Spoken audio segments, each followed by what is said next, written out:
Oh, hey everybody, I'm Rick. Welcome to Talking Habs. It's Saturday Hockey Talk. I'm just getting ready. I'm running a little late. See you in a minute. KK gets an offer sheet by the Carolina Hurricanes. Hey everybody, this is Rick along with Matt, and we're going to talk about the news that just happened about an hour and a half ago, maybe 2 hours ago. Carolina Hurricanes have offer sheeted KK $6.1 million for 1 year with a $20 bonus, signing bonus, which is obviously Aho's number is 20. So when we offer sheeted Sebastian Aho, they didn't like it, and they're getting their revenge here. Yep. So this is, I don't know, it's a bit of a shocking news. I think we can say goodbye to KK. I don't think they're going to match. Personally, I don't think I would match. $6.1 million. I wouldn't. I'd rather have the picks, and he's just not worth that much money. I'd rather have KK, but $6.1 million for KK is absolutely ridiculous. He doesn't deserve that yet, and there's no way you can pay him that. They're fools. In my opinion, they're fools to do this because it's revenge, and it's going to bite them in the ass. Because two things: KK's either going to get bit in the ass next year, or they will. And in this way, they have to offer him as a qualifying offer $6.1 million to start with, and are they going to do that? Can they afford that? Maybe not. If they can't do that, KK then becomes what, a free agent? Right. If they can't qualify him, yeah, right. He just becomes a UFA. He becomes a UFA. So is that good for him? Bad for him? Like, I don't know. I don't know if it's going to bite them in the ass, KK in the ass, and Montreal in the ass. Now, second point on this, why I don't want KK back. This is why. He signed this offer sheet. He knew the $20 bonus. He knew it was a thumb in the eye to the Canadians, and he signed it. I don't want him back. Yeah, see, until you brought it up right before we got on here, that really just never clicked on in my head, probably just because I was just upset, just because everything kind of broke at once, and I just didn't know what was going on. But now that now that I have that thought in my head, I have to agree with you. I mean, I think, yeah. That's how I see it. I don't think I'm wrong there. What do you guys think in the chat? Let me say hi to everybody. Sorry for the way it's opening. I don't know. I'm thrown off a little by it. Okay, yeah. So hi to Ryan, Daryl Adams, GGR, who I haven't spoken to in a week, Harry Rice, King Julian, Harry Rice, Luca, Oreo Guy, Joe Habs, Shamir, hey Shamir, Jay Filardo, Jimmy J, Nolan P, Ben Lassard, a lot of people here tonight. Evan D, Snakes on a Plane, one of my favorite names. Jackson Rember, and hey, we got everybody. So what, 47 people, and we're only like 3 minutes in. This is big. As far as the video that I did to announce it, my quickest to 1,000. I hit 1,000 easily in under 2 hours. I haven't done that before. So it's a very popular, like, people are either freaked out about it, happy, but like, I don't know what everybody's reaction to, but everyone's got a reaction. So what do you think, Matt? What does Montreal do? I mean, yeah, I mean, like you said, now like really thinking like, wow, he actually did sign that contract, knowing about the bonus and all that. I don't know, because like if you match him, you handcuffed. A, B, he kind of gave you an FU by signing the offer sheet, knowing damn well what it was for. He put you in a bad position. Yeah, I mean, financially, we kind of be screwed. Because then we'd have to qualify him. They can't match without making a move. Right, if they exactly. Match the offer, they go over 10% of the cap, and they can't do that. Yeah. So they have to move somebody to make this match, to match this offer. Yeah, I mean, like KK has put them in a horrible position. To match it and take them back and say, oh, but you put us in a horrible position. No, He can't come back. He can't. Okay, let's get to what the everyone's asking. So I'm going to start from where I am. As a matter of fact, I saw where I want to start. Hockey Junkie. Hey, buddy. Thanks for coming in. So he's just saying, what's up, everybody? Hey, Rick. But we're going to start from there. Snakes on a Plane. Wonder if Bergevin will do a press conference tomorrow. Yeah, I mean, I don't think tomorrow, but when the decision comes down that they match or don't match, then I would expect something like that. Yeah. You know what? I don't expect them to announce the match or not match for a week. Look at what Carolina did to Montreal. Even their announcement mirrors Bergevin's announcement of the Aho. Nearly verbatim, except for the last sentence they threw in. This is them thumbing their nose at Montreal. Well, what did they do with the Aho thing? They waited to the last goddamn minute to match. Montreal's got to do the same. Yeah. Wait, keep them waiting. The fuck? Doesn't matter what it does to them, even if it's useless. You know what? Carolina is fighting dirty. And this is, I'm going to go back to the offer sheet for Aho. I didn't like the offer sheet for Aho for a reason. And I've said this, I don't like offer sheets. And this is why. It creates animosity and it creates this kind of a situation where you're looking at, this is done for revenge. Right. It's clear it's done for revenge. Oh, it's clear as day. I mean, just look at the Hurricanes' Twitter. It's clear as day. So, yeah. And they even tweeted it out in French. So if you wonder what's going on, their bio's in French now too. Their bio's in French. Yeah. They made their bio French. They tweeted it in French. They tweeted an Uno reverse card. Yeah. It's exactly what it's about. And this is what the problem is for offer sheets. So I don't like offer sheets. That's why. So now we're going to lose KK, who I don't want to lose. Yeah, because now who the hell's going to play second line center now? So we're in a bit of a hole. But how can you take him back after he did this to you? Right. Well, then no matter what you want to say, KK put pen to paper and signed that he did this to Montreal. As much as Carolina did, so did KK. 100%. So that's why I'm unhappy. I'm going to scroll right down to the bottom. We're going to start from there. Let's go.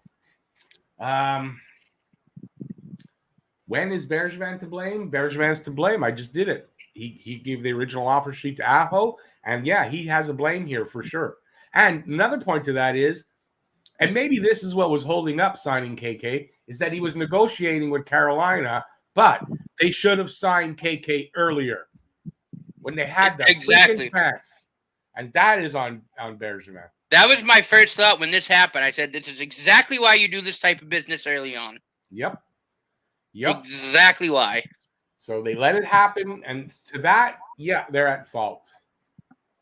JFed, Waddell and Dundon have had sand in their JJ? Yeah. About the Aho offer sheet. Well, yeah, I mean, this is what that's it. It's revenge.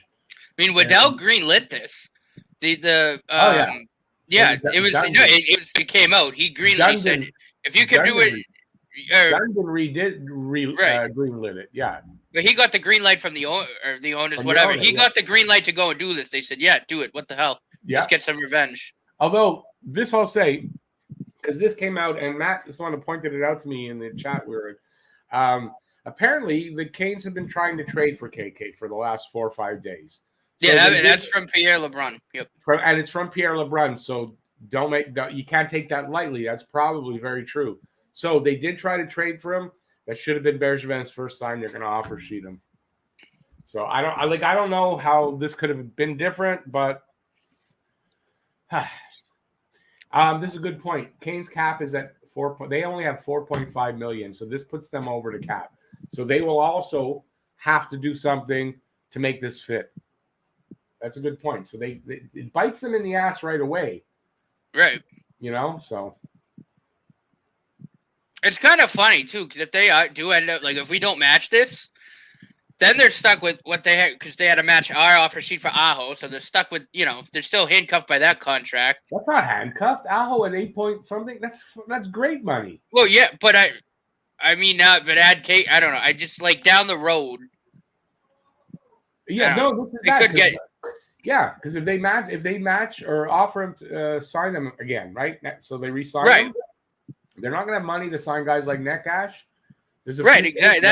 That's what I mean. Yeah. Yeah, it's going to screw them up. Here, Brad says, does Carolina have fans? I believe that's what saved OnlyFans. That's their fans.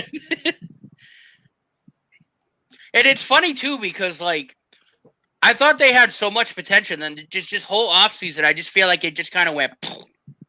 Yeah, no, exactly. Like, Larry makes a good point here, and this is why you don't match this. It's not that KK is going to be a bust. I don't believe he will, but he's not there yet. You don't know. And $6.1 million for a guy who hasn't reached where you need him to reach to make that money, you can't do it. You can't. Even if it's 1 year, you can't. If they had the cap space, right, and they're sitting with cap space, easy, you match it. But they can't. They can't pay KK next year another 6.1 again after they got to re-sign him. No, you can't. Besides, like I said, he signed that deal, and that to me makes him. I don't know what you want to say. I don't know what I want to say and what I want to call it. Yeah, I don't know. You can't blame KK for signing. He took a guaranteed $6 million plus a year until he's 25. I get that part. That's why he signed. I'm not blaming KK for signing. What I'm saying is he did sign it. He ain't coming back. That's what I'm saying. I'm not blaming him for signing it, but he did sign it, and I don't want him back on this team because he did that. That's all. Right, which again leads to the kind of the question, now what are we doing at center? Now what do we do at center? Yeah, no, exactly. We're screwed. I mean... well, we're not screwed. I mean, there's time to make a deal.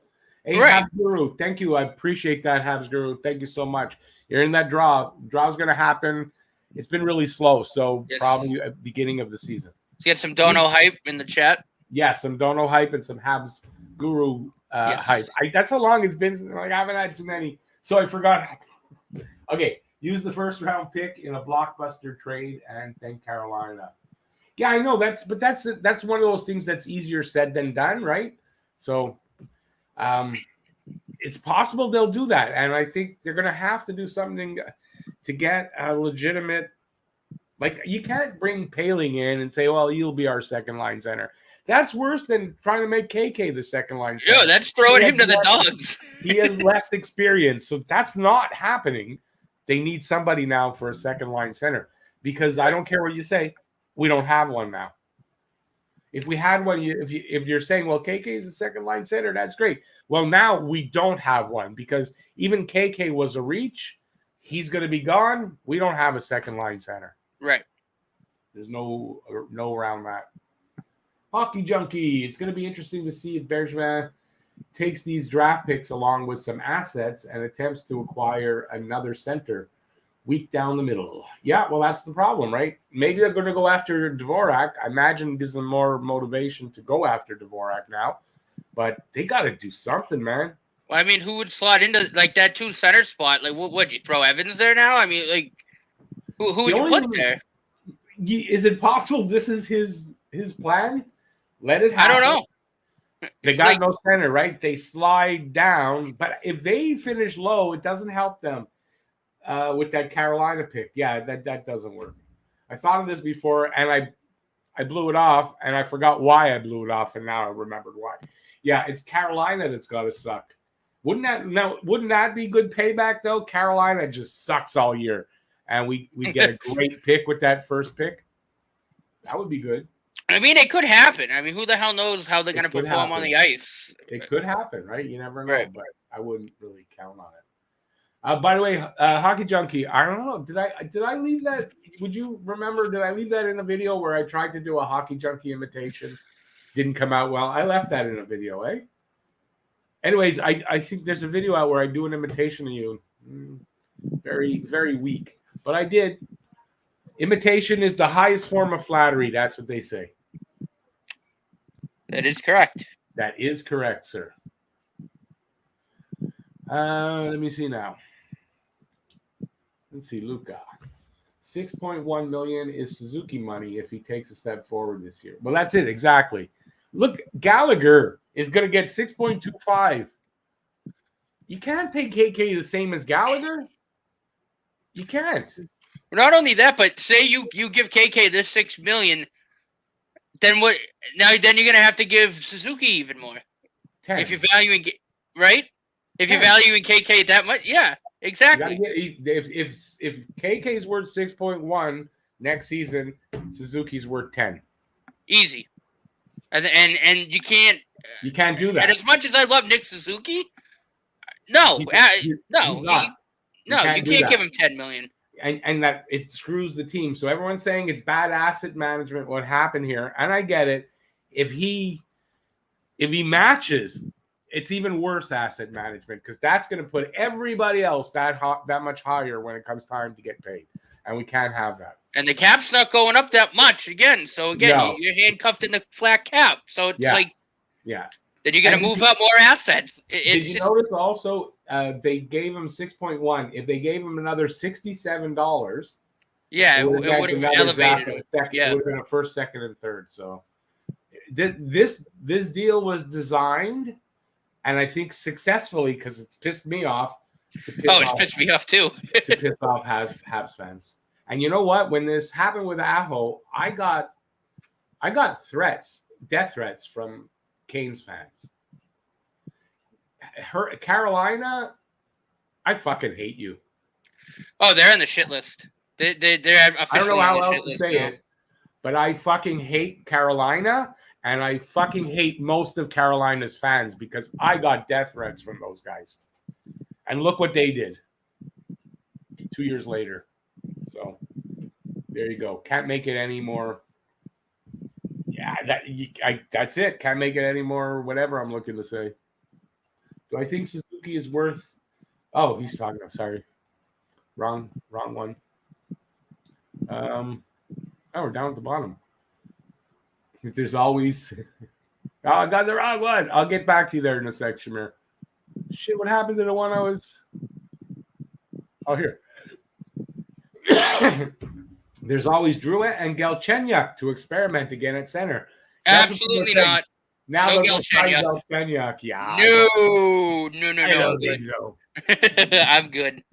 But that does bring up what I kind of floated to you before we got in here. Say we do match it, right? Then you could say, all right, KK, you want to do that? That's fine. We're shipping your ass to Buffalo for Jack Eichel because of the $6 million takes a chunk away out of the 10 we'd have to take, and then I don't know, throw whoever the hell You're making an assumption, right? That Buffalo's going to be willing to pay 6.1 for. I mean, they paid $9 million for Jeff Skinner, so you never know. Okay, but I mean, we did that already. Let's not do. You got to think, but yeah. I mean, who knows? I like I said, I was just thinking of whatever, any way to. I don't know. It makes the idea that they may give Drouin a shot at center actually, not that it makes more sense, but that it could happen. Andrew, thank you so much, Andrew. I don't see the sticker on this thing, but thank you so much. I appreciate that. You're in the draw for the hat. By the way, the hat that I'm giving away next time is that with the red thing that's hanging up there. Yeah, that's the next one. And signed. It's signed by me. So, that just makes it worth so much more. Oh, I should do this after I say that. Hang on, because this is what I have to do. After I say something like that, that's what you got to look at. I'm blocking it out with a comment, but yeah. Where are we?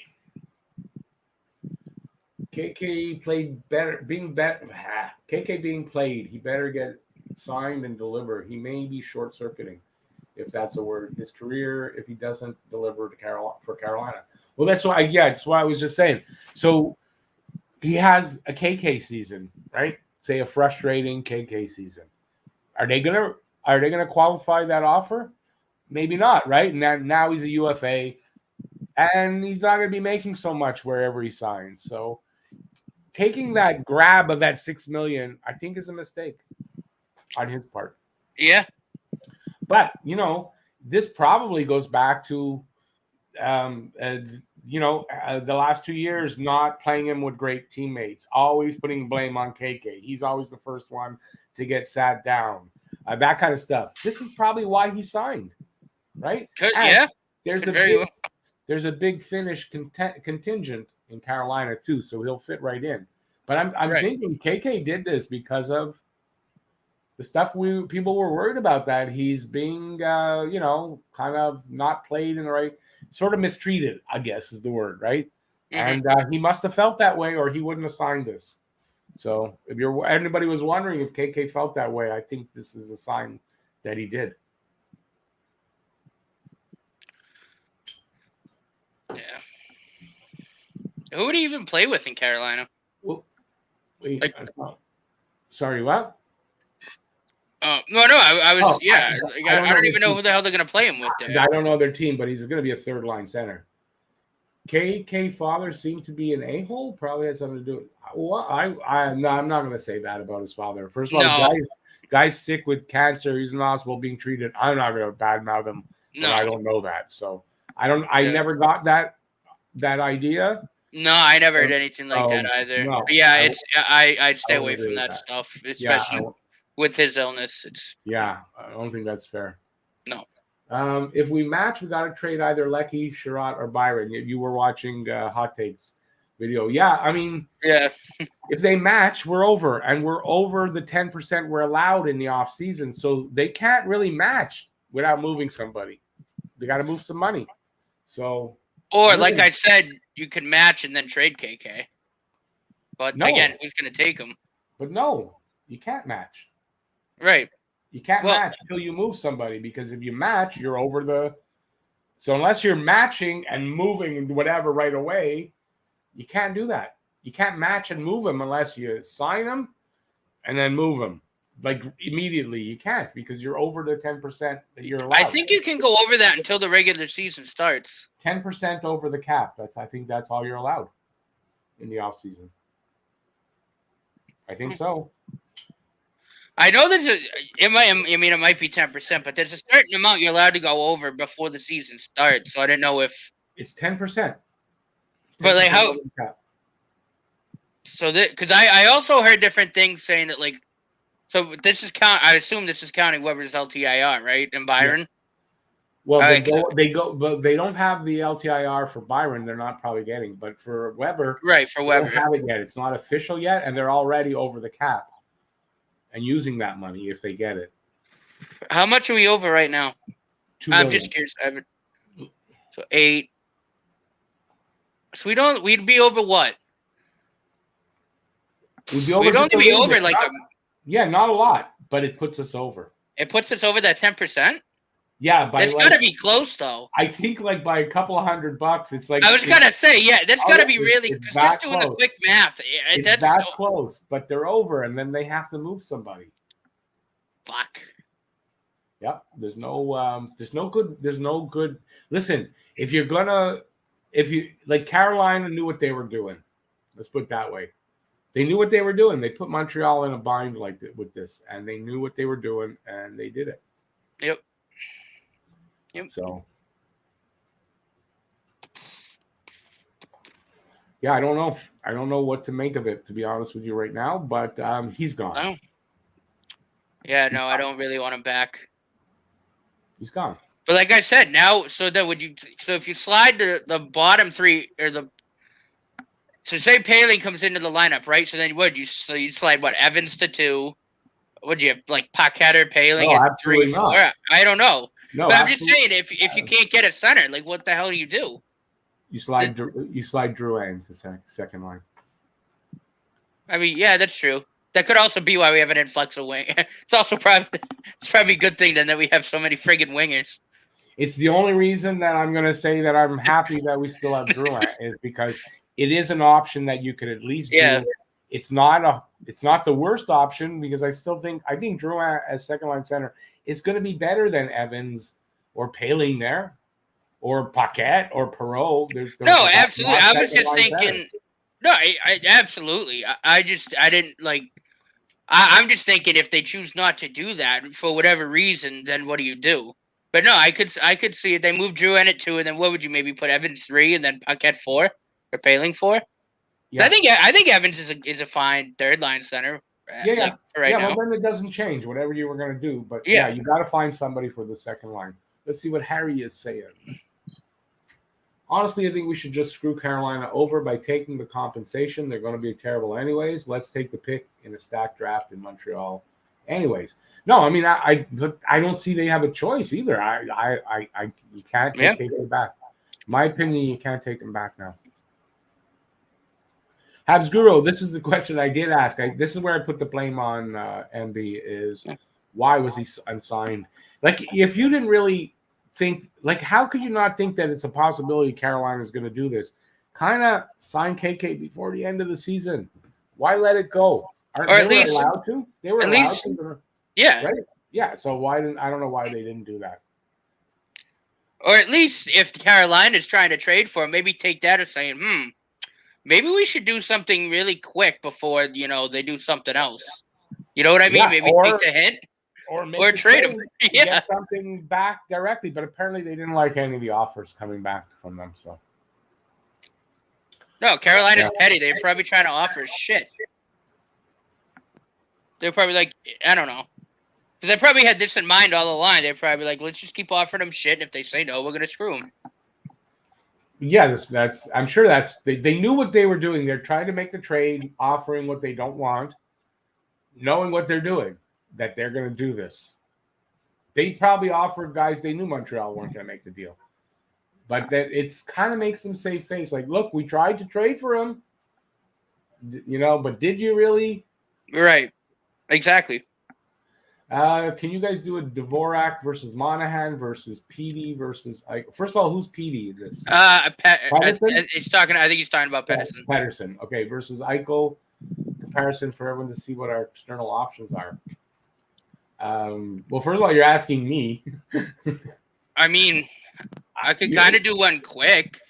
Yeah, I mean, if you're talking about like right now, no, I don't think I can do that. I mean, I'm not prepared for it. But I mean, look, we could talk about it, I guess. Yeah, I mean, first of all, is Monahan available or we offer sheet? Is he available? Like, is he a free agent? I don't think so. I don't know. We have to trade for Monahan.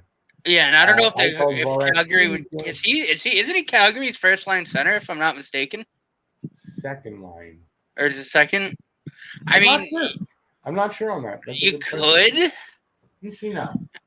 I'd say obviously of the four, Pedersen and Eichel are top line.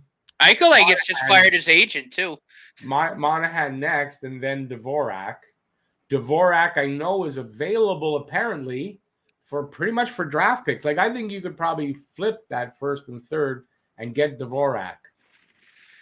Yeah, right? You probably could. So that could be an option. I don't know that Monahan's available that way, but I think Monahan actually is possibly available via trade. A good option. I wouldn't mind Sean Monahan. What's the cost? I mean, Monahan's not going to cost you nothing. And I don't think a first and a third are going to get Monahan. I don't think. I don't know. It depends on what Calgary would want, yeah. Yeah, I don't know what their financial situation is. I don't know what they're looking for. Pedersen has to be offer sheeted. To me, look what the result of an offer sheet is. We got offer sheeted back. So for me, Pedersen's out of the question. Well, not only that, but that Pedersen offer sheet would have to be at the point where we'd have to give up like 3 first-round picks. You know what I mean? You got an offer sheet. Yeah, you got the top 2 options have to be, or else they'll match him. You got to make it something that's kind of crazy to match. We don't have the money. Exactly. And thinking about Pedersen and Eichel, like, how the hell are you going to make room for $10 million? Well, this is you have to move more people. Exactly. Like, that's the problem. And Eichel just fired his agent, so I still don't know what the hell's going on there. And people are making something of that because his new agent is Pat Brisson, and he's a good friend of Bergevin. But here, it doesn't work to say that, okay, well, now Eichel's coming here. The agent doesn't tell the team where he's going. In this case, that's not going to be the case. So I don't see how it makes a difference. Oh, and then, like I said, like, unless we had that little bit of wiggle room to match it and then flip KK, send him to Buffalo, which would be kind of funny. for Eichel, because like I said, then that $6 million takes a good chunk out of Eichel's hit. But again, if we are that close, we're like over by like literally this much, and we can't do that, because I think that would actually kind of wouldn't be a bad option. Yeah, if you could match it and flip him for Eichel. Some people were saying that the reason KK signed the offer sheet is so he doesn't go to Buffalo, because he was afraid that he was going to go to Buffalo. I can see that. Oh my God! I would love for us to match it and flip him to Buffalo and say, "Hey, you gave us the middle finger. Yep. Go have fun." Yep. And it hurts to have to be mad at KK like this and all right. that, but I'm sorry, he gave us that. He did. I mean, come on. So, okay, let's see if we can do more with this. Well, we all know what's going on with Eichel. I don't know that there's a deal to be made there with Eichel because they don't really want a deal. They don't want a deal that's not ridiculous for us. So I don't see a deal for Eichel. Anybody really? I mean, anybody who has to trade for it's. Yeah. No, but we were talking here to make a so Pettersson an offer sheet. I don't see that happening. So it's between, to me, Dvorak and Monahan. I do believe Monahan might be available by trade, but what's that going to cost? Right. So that's another problem. So I think it's Dvorak. I actually kind of think we're going to end up with Dvorak as our second line center.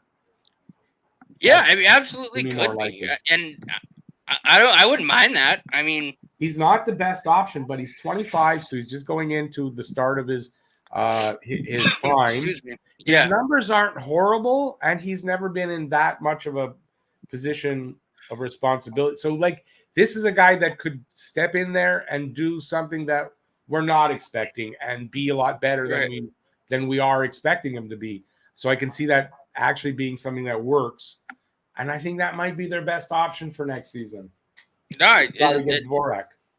Could be. Where is he? I should know this, but where is he now? Right now, Arizona. Oh, I mean, yeah, he could. And apparently, they want draft picks for him. So I mean, that's like again, I feel and especially with Arizona's situation right now with their arena. I mean, I feel like that's kind of the same thing with Buffalo, where there's not what can you really do there? Because it's not like they're good. You know what I mean? Maybe change of scenery for him might ignite that spark. Well, that's another thing, right? Coming from Arizona, maybe that coming to Montreal, that's going to get him, that extra that we don't see there yet in his career. Right. That step up. So, yeah, I think that could be something. But I just think Monahan is going to cost too much. And we, like I said, the other two, we already know enough about what's going on with Eichel. Pettersson is an offer sheet. I don't like it. So, yeah, I think Dvorak is kind of what we might see. Put up Luca Ramelli just commented. I actually like this. Okay, wait. It's about Dvorak. Yeah. Scroll. Let me find it. I don't see it. It's very recent, but I guess Dvorak's faceoffs are greater than 50%, so we like that. Let me see. I'm gonna try to find it. But I don't know what deal he's on right now. But if the money's right, I mean, we need faceoff guys. We need a faceoff guy. We do. So yeah, I mean, if we could flip the picks and get Dvorak, it wouldn't be so bad. Sure, I don't see Luca's. Wow, I don't see it. How did you see it? I mean, I get the chat on my phone. It's very there. Oh. Look, he's got 4 years and $4.5 million left on his deal. That comment. Well, it's that, and he posted one before that with the face-off numbers. But that's not. I think that's not bad money. No, he's still signed for a few more years, and the money's not bad. What is it? 4.5. 4.5 for the next 4 years. Yeah, I mean, he's signed, so you got a guy that'll be around, and the money's not horrible. No, and like I said, if he can win, if his face-off percentage is over 50%, which is what we really badly need, because obviously we've been kind of lacking in the face-off department, especially now without Phil Deneau. Yeah, why not? Yeah, we got to bring in a guy that can win some face-offs. That's going to be really important.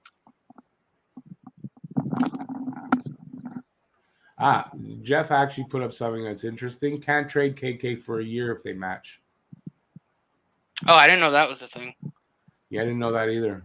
Oh, yeah, then he can. Yeah, Gregory is can go also away. saying that. Yeah, so Gregory's also saying that. Okay. Yeah, okay, then he can go to Carolina and have fun. Yeah, I mean, I don't want to be stuck with him on that for a year. No, I'm good. There's 142 people in the chat. Nice. Wow.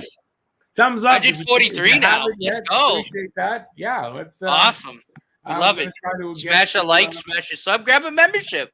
Yeah, it helps us out. We do some member only live streams. We have some behind the scenes content too. That interests you? Well, that's not out yet, but there's gonna be. But there's one out, right? Didn't you say there's one out for the members? Yeah, that's what I'm saying. That's what I'd say. Grab a membership too. Yeah, I'm promoting everything. Hey, why not? I'm just trying to. I'm gonna go down. This is good though. I love it. Really good interaction. Jacob says, "What if we trade for an elite center and have Suzuki as our 2C, Paling 3, and Evans 4?" Problem is money. I think really, an elite center is going to not be cheap, and money's a problem right now. So I think that's, and besides, it's not an easy get. An elite center. That's probably one of the hardest positions to get. If I'm the only one out there right now is Eichel. I mean, he's the only one out there that is available. Anybody else? I mean, if you have that guy, you're not really moving him. So yeah, it's a problem. And the thing with Eichel too is the injury. How long is if he has the surgery? Yeah. How long is he out? So yeah, there's some unknowns there, and with that amount of money, kind of more of a risk. But yeah, Roy, I don't know that Drouin is movable. I mean, I do it, but I don't know that he's movable right now until he plays a bit. Honestly, I don't. But I think I heard that Dvorak is available for a couple of draft picks, like a first and like we got from that we're gonna get here for KK, a first and a third. I think that might get you Dvorak. Maybe a prospect. It's the stuff we've got. So I don't think you got to move Drouin, and I don't think Drouin is movable right now. I really don't. What do you think on that? I mean, probably not because he missed what, half the year. I mean, if you're gonna move him, it's got to be during the season because people are gonna want to watch how he, teams are gonna want to watch how he performs. Yeah. So it won't happen now. That type of move wouldn't happen now. Trading deadline is probably the earliest. Probably. Drouin, personally. I do like Jacob Casola. Actually, I like this comment. He says, instead of wasting $6 million on KK, Carolina could have re-signed Hamilton and Nedeljkovic. I like that. Actually, that would have kept their team actually good. Hamilton signed for $9 million. Well, I mean, so obviously not Hamilton, but I like the Nedeljkovic part. Yeah. That was dumb. I thought that was that's really the thumb and nose at Carolina there because that was dumb by that was stupid. Yeah. And then they bring in Tony DeAngelo. Like, that's what I mean. When you think about it, maybe the reason they were being skimpy with cheap with Nedeljkovic is they wanted to save the money to do this. Yeah, not gonna lie, if you're that petty, you probably shouldn't be running a hockey team. Well, everything's pointing to them being that petty. Yeah. I'm going to tell you, I think that's a possibility. Although they signed Anderson to what, $4.5 million? So maybe I'm wrong, but I think a lot of their moves might have been built around having enough money to do this. Right? Yeah. Right. Who knows? I wouldn't put anything of that past them. And outlier. Hey, Scott Gomez is available. I like that one, outlier.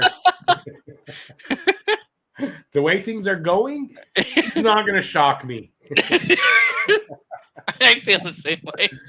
Shamir had a good comment too about what was it here? I don't know if you can see it. It's about Anderson. Oh, I must have missed it. I'm sorry, Shamir.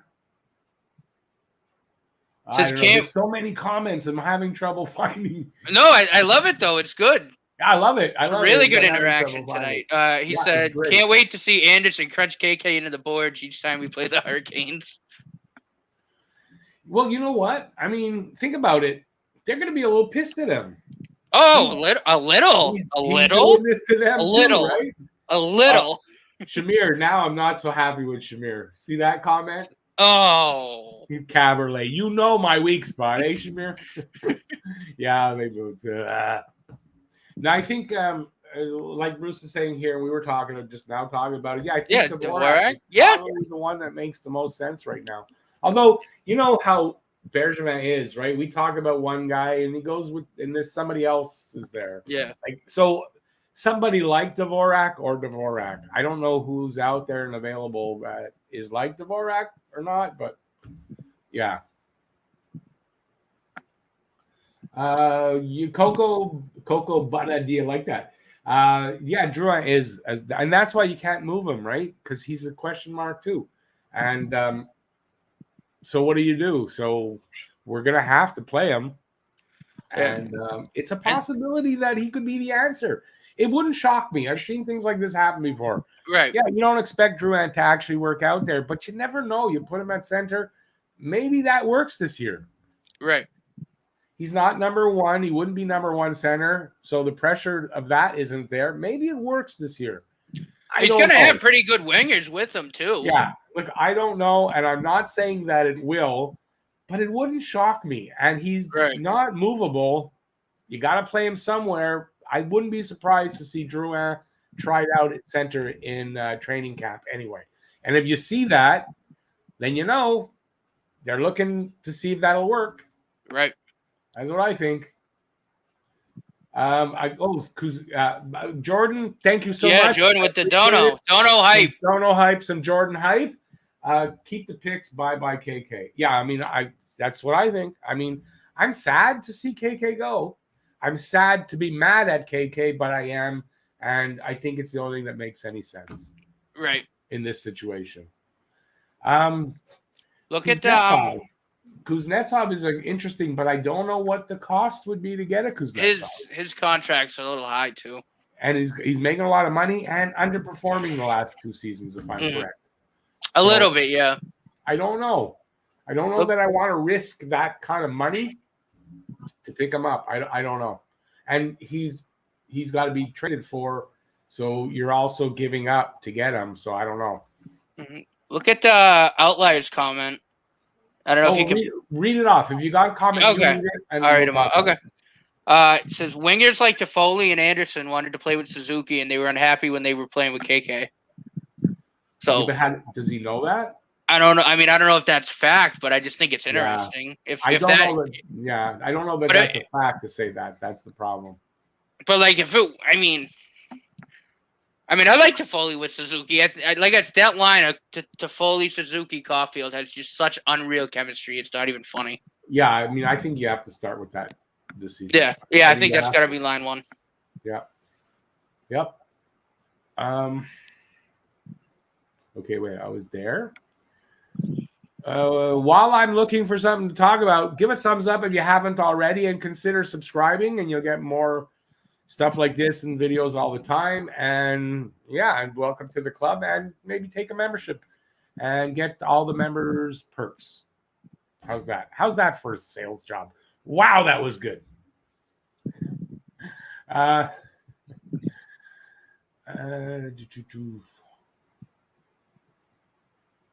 Wait, what's Tony saying here? We just need to find a good second line center on last year of contract and throw first round picks out. You mean throw them out like as in offer that to get the guy? Yeah, I think ideally anybody that depends. Sometimes getting a guy with term left on his contract isn't bad. It all depends on age and stuff like that. So for Dvorak, who's 25 years old, having 3 or 4 years left on his contract is not a bad thing. A guy that might be 28, 29, 30, you might not want that many years on a contract. So it kind of depends there. But yeah, I mean, they're going to have to find a second line center or internally. And the only guy that internally that makes any sense to me is Drouin.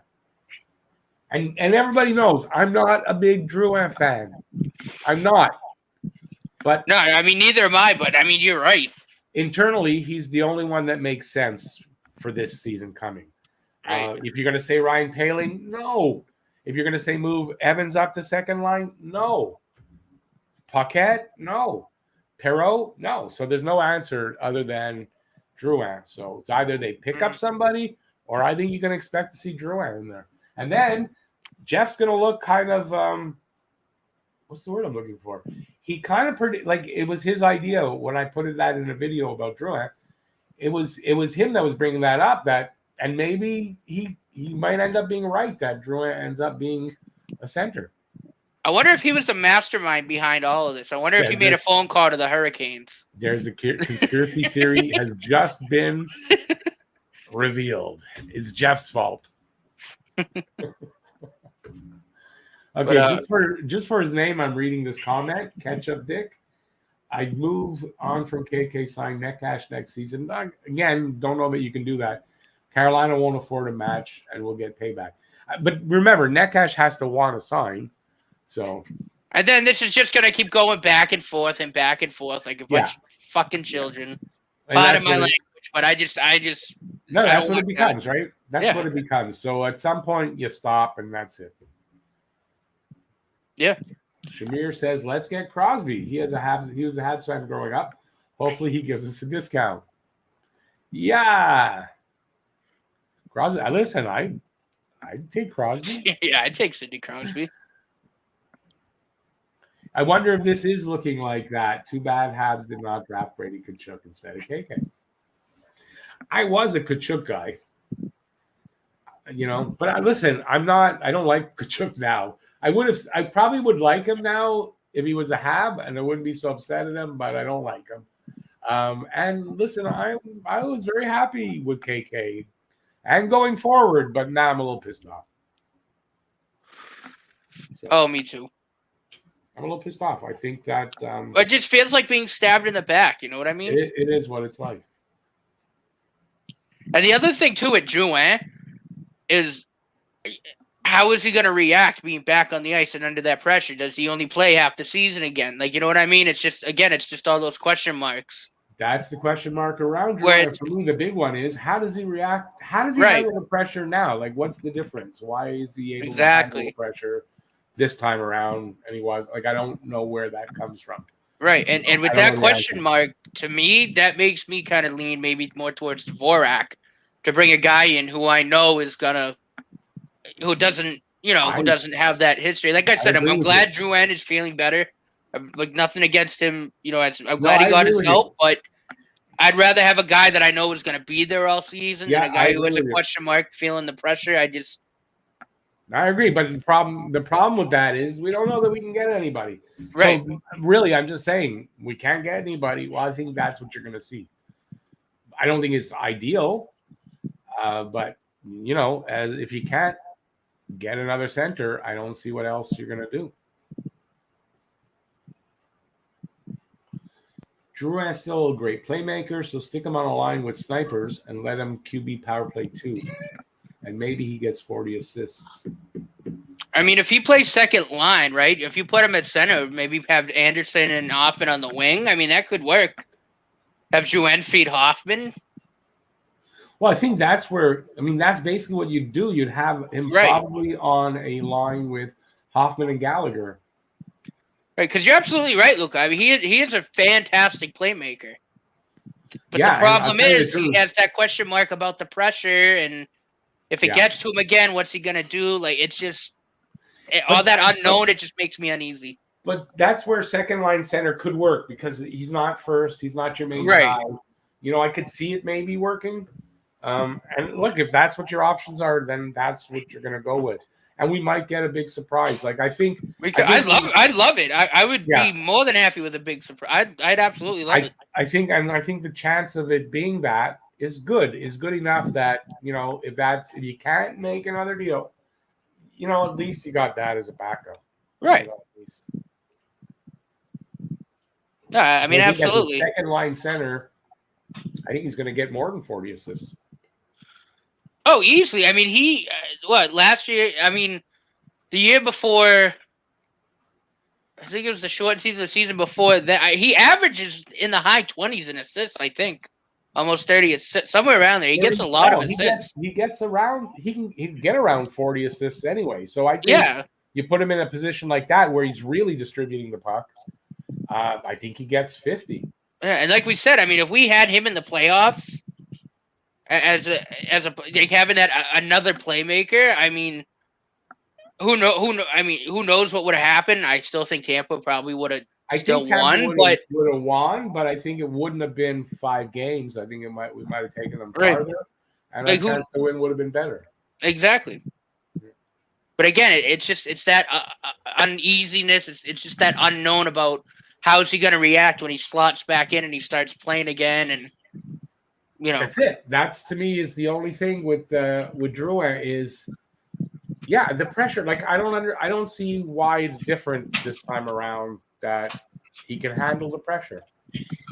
And I shouldn't say I can't see. There are things I can see that, but we don't know what's gone on with him. So I don't know exactly. That's I don't know, but I think it could work.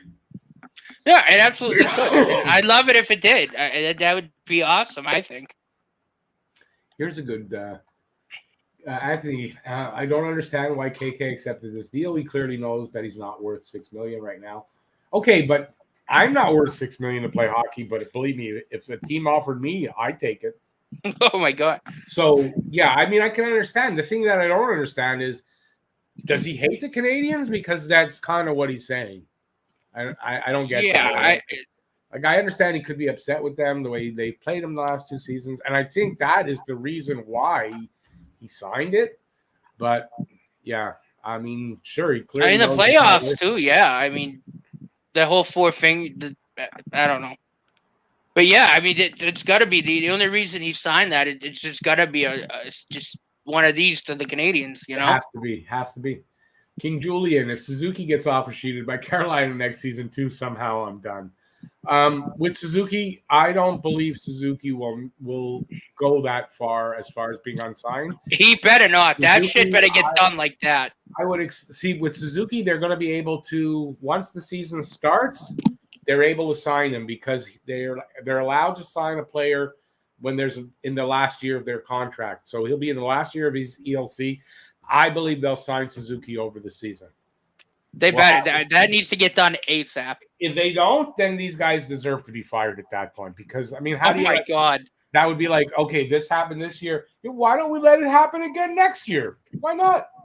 Are you kidding me? Seriously. So it won't happen again.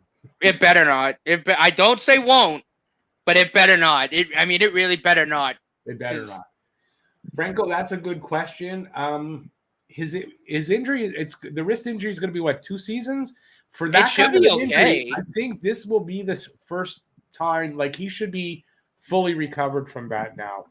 I know that it's 2 seasons, but that's an injury that could take a long time to properly, for it to properly be back. And I think by this season we're going to see that. So yeah, I think it's a legitimate excuse that the wrist wasn't fully healed because I know that's an injury that could take a long time to heal. Right. Exactly. And any injury like that to any part of the body, like any joint or any part of the body like that, it just takes a lot longer. But especially like with that second half of the season off, I mean, you'd have to think it's fully healed by now. He wasn't playing a lot of hockey. No, he wasn't. So no, it should be fully healed by now, and it legitimately takes a long time. Right. Drouin isn't worth what he's making, but he makes that anyways. As Shamir that's a good point, right? KK, why wouldn't he take the $6 million? He'd take 10 if they offered it to him, believe me, and he wouldn't bat an eye, and nobody would. No. You kidding me? If the Red Sox pulled up and said they're going to give me like $5 million, $6 million to go and just sit on the bench, I'd be like, "Yep, I'm in." Yeah, I'll take $100,000 to do that. No problem. Exactly. So Montreal got a first. They got a first and a third, but they didn't get it yet because they haven't matched or not matched yet. They have a week. But if they don't match, then they get a first and a third next year. In a good draft, mind you. It's going to be a good draft. So, and Carolina shouldn't be that good. Benoit makes a good point here, actually. Betty says, I think KK is not a Ducharme type of player. This is actually a rumor of why that KK was kind of, I want to say not treated badly, but, treated the way he was in the playoffs. Right. Is that he's not Ducharme's type. And maybe this is why this has been allowed to happen, is that Ducharme doesn't want him. For whatever reason, maybe this is what's going on. Will we ever find out? I don't know. We may never find that out. Shooter, there's no more loyalty. What's loyalty? But you're right. No loyalty. It's just about the dollars. Exactly. It's exactly what it's about. Unless you're Nathan McKinnon. That's loyalty. Right. Ducharme benched him at the beginning and end of the playoffs. No, exactly. So this is a possibility that, this is part of the equation here. Right.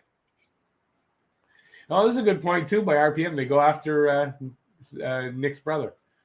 If they go and see Nick's brother, Ryan hasn't really shown that he's worth an offer sheet yet, so it's a problem. If he does, though, there's a bit of revenge. But then again, back to the point, it's back and forth, and it's like kids in a playground fighting, and it's stupid. It's stupid, yeah. We don't really want that. It really is.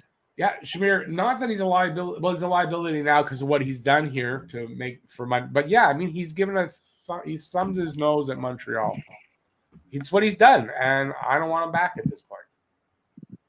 So for me, he's gone. It's not,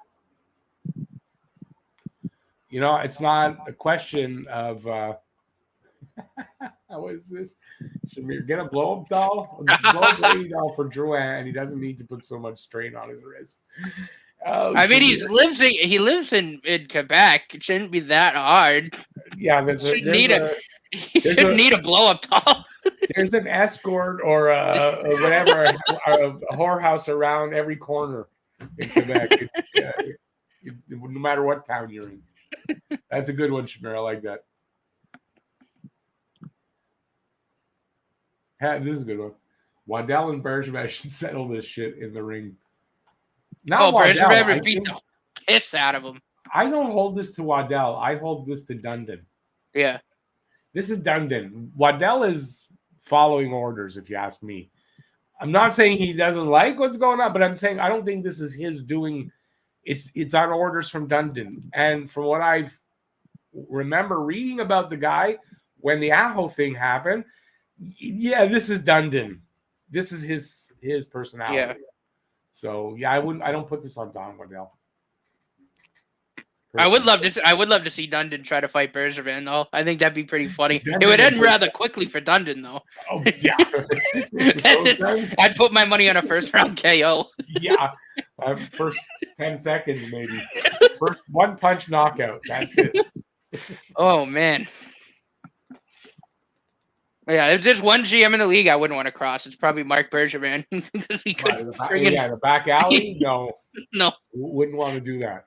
It'd break my head open. I don't agree with this.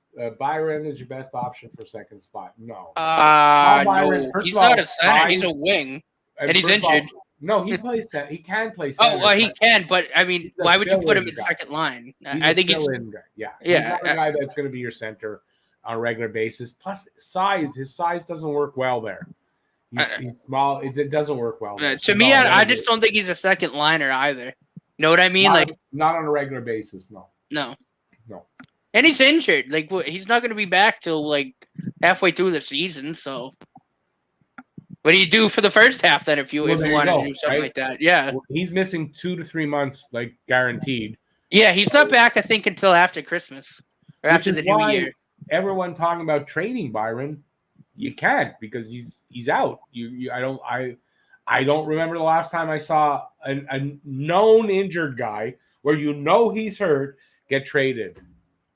I mean, I think Eichel, whenever he gets traded, will probably be the first one that I've heard of. Right. It doesn't happen. When a guy's injured, you're not trading for him because why? So that's not happening.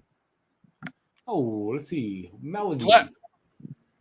Good for KK. 6.1 is a nice contract. I think it'll be worth 6.1. Wow, Melody, please. Yeah, no disrespect, but Oh, so 8 you're a years. Canes fan. I get it. Okay. In that case, hey, yeah, you're right. Oh, well, yeah. She's a Canes fan. Okay. Well, she's saying if we don't sign him, we better go after a big RFA that's left. Maybe she's not a Canes fan. Melody, I'm not sure. I might have judged that wrong. But if you're a Habs fan, I don't see how you see that. KK's For telling 8 you years? I wouldn't want him locked up at that for 8 years. and No, not yet. Suzuki and Caulfield coming up. He hasn't shown that he's worth that yet. So No. that's number one. Maybe in 2-3 years down the road you'll lock him up for 8 years, but not now. And not at 6.1 million. Why do you love the move on the Canes? Like, why do you love them for it? I don't get that. So that's why I'm thinking you're a Canes fan. But either way, I don't know. I'm happy for the Canes. It screws them, I think. I'm not happy for Montreal because I like KK. But at that money, no. And if he's willing to do that to Montreal, I don't want him around. Right. No, exactly. I wouldn't want him in the dressing room. I wouldn't want him around the team. No, exactly.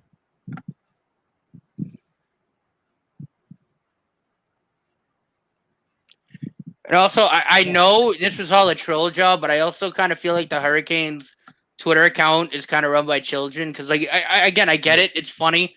It's a troll job, but I think they went a little too over the top. That ain't professional, what they did. Fine, but it's not. That's not professional. No, like to me, I think you should act a little more professional. That's from a Mickey Mouse organization. Does that? Yeah, that's my. Like I said, I get it. I get it's a troll job. I get it, but for a professional sports organization, I think you need to act a little more professional. That's just my opinion. Yep, I think so too. And because listen, offer sheets are allowed. So they got offer sheeted. Aho got offer sheeted. It was a legit offer sheet too. Are you going to be a baby because you got something done to you that's allowed to be done? You're going to be a baby about it and do this, right? And say, well, they just did what? No, they're babies about it, and you can tell that by how they did it. If they weren't babies about it, they wouldn't have done some of the trolling that they did. It would have been more structured too. It would have been announced. It would have had a signing bonus, not $20. And it would have been announced in a very professional way, not a trolling way. And it was trolled. So you know what's behind it. They're a bunch of babies. Yeah. They're children. It's a Mickey Mouse organization. And good luck with that for them. Yeah. Because the Aho offer sheet, it was structured. It was, it was a legit offer sheet. We wanted him. He signed. He wanted out of Carolina. Yep. It's not, but like you said, it's something you're allowed to do. Like, you're right. I think they're just being babies over it. I don't know why it took them this long. Oh, first opportunity they had. Well, yeah, that's true. But yeah, like I said, why would KK want to go there though? I guess because it's a big finish. He got offered $6 million, but for one season. You know, I can understand that he got a 3-year, $6.1 million AAV deal. Because he has to be qualified for 6 again. But then I can understand it. But for one, I get it. That's the thing that probably got him. That you know, with the 1 year, but you'll have to be out. So you're going to get more money. Yeah, only if he gets qualified. If he doesn't get qualified, he ain't getting 6.1. As a UFA, he's not going to sign for 6.1. Exactly. So it's just got to be an old stab in the back. That's the only reason I can think of. They used him. He doesn't see that they used him. And he bought it. And that's the other reason that kind of ticks me off a little bit about this too, because of what's going on with his father. You know what I mean? Like, who knows how he is emotionally right now? Right. We don't know how sick his dad is. We know his dad has cancer, but we don't know. Right. Well, they used him at a time when he was probably vulnerable, and but he still did it, and whatever. They did. But in the end, I think he's going to feel that they used him to do this to get revenge, and that's all it was about. Exactly. No, and I don't think that. Like I said, I think the Hurricanes organization is just a bunch of babies, like you said. You gotta love Shamir. It's perfect. He thinks D'Angelo runs their Twitter account. It wouldn't shock me one bit. That's a really good one. Me one bit. Shamir, that is a good one. That is. Oh God. Well, and like I said, I know it's a troll, but again, to then go out and tweet it in French, to tweet out the Uno card, to put their bio in French. Just come on, be a little bit more professional about it. Yeah, that's it. It just shows that that's what it was about. Well, it just shows their organization is a bunch of children. And it also shows why offer sheets suck, because exactly that's what I mean. It's just not worth it. It's not worth it. It's not. It's really not. And here, and I said this earlier, but Jacob is right. When we signed Aho, we gave him a steal of a contract. If you look at the money that guys are signing for right now, Aho is a freaking steal. At that right, exactly. So I don't see why they're so freaking upset, except this. The only thing on that contract that bothers them is he's a free agent. He's a UFA at the end of that contract. They would have liked to held on to him longer. So they would have liked it to be 8 or 7 years instead of the 5. Then they might not have been as upset. I think that's the only thing they're upset about. Yeah, because it carries him right to his first year of UFA. Yeah. The money's a steal for Aho right now. Or at least it's right on the nose. At the very worst, it's right on the nose for a guy like that. Exactly. So they didn't hurt them. They didn't hurt them, except that Carolina is cheap and wanted to undercut Aho. That in that way, okay, but that's it. Well, they're really just this petty, and they don't want people to fuck with them. I don't know. I don't get. I mean, I don't know. I don't get it. Did Bergevin steal were they friends as children and Bergevin didn't stole a toy or something? I don't know. Tom, I haven't gotten to everybody's comment if you noticed, but I have no idea. I have no idea. I just like I said, that organization is now on my shit list. Oh yeah, fuck them. Fuck the Canes. My God, yeah. Canes have the cap space. There's too many players on the roster at the moment. They can send some players down, and next year they can let him become a UFA and re-sign him as a UFA. 3 other Finnish people on Canes. No, I get it. But I'm talking about KK for that. So they let him be a UFA. He ain't getting $6.1 million, right? So they're using KK. That's right. All. That's what I said. But the other thing is too, would he want to take a pay cut if he's getting the $6 million for this one? You know what I mean? He'll sign again with whoever offers him the most. But it's going to rely on, does he have a great season or not? Well, he's going to be a third-line center. So how great a season to start with is he going to have, right? So he's not going to have a season that justifies that $6.1 million. I can't see it. Or justifies him getting that again. I don't see that. So that's the other thing. He's downgraded in their lineup. Yeah, he's not going to be playing top. He's not going to be playing top 6 minutes. You got Aho. He's getting a downgrade. Who's behind Aho? Is it Trocheck? Could be. I think it might. And I love Vinny Trocheck. I do. I really like his game. I think it's Aho, Trocheck, and then probably KK. Yeah, then there you go. So I don't know that it was a good. Anyway, he's going to get what he deserves, kind of, I guess. Rick Roller, it's a lose for both teams if the Habs don't match. It's a lose but it's a lose for the Habs if they match.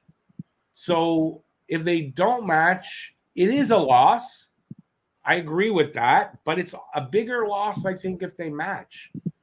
Because it screws them up salary-wise and going forward with everybody.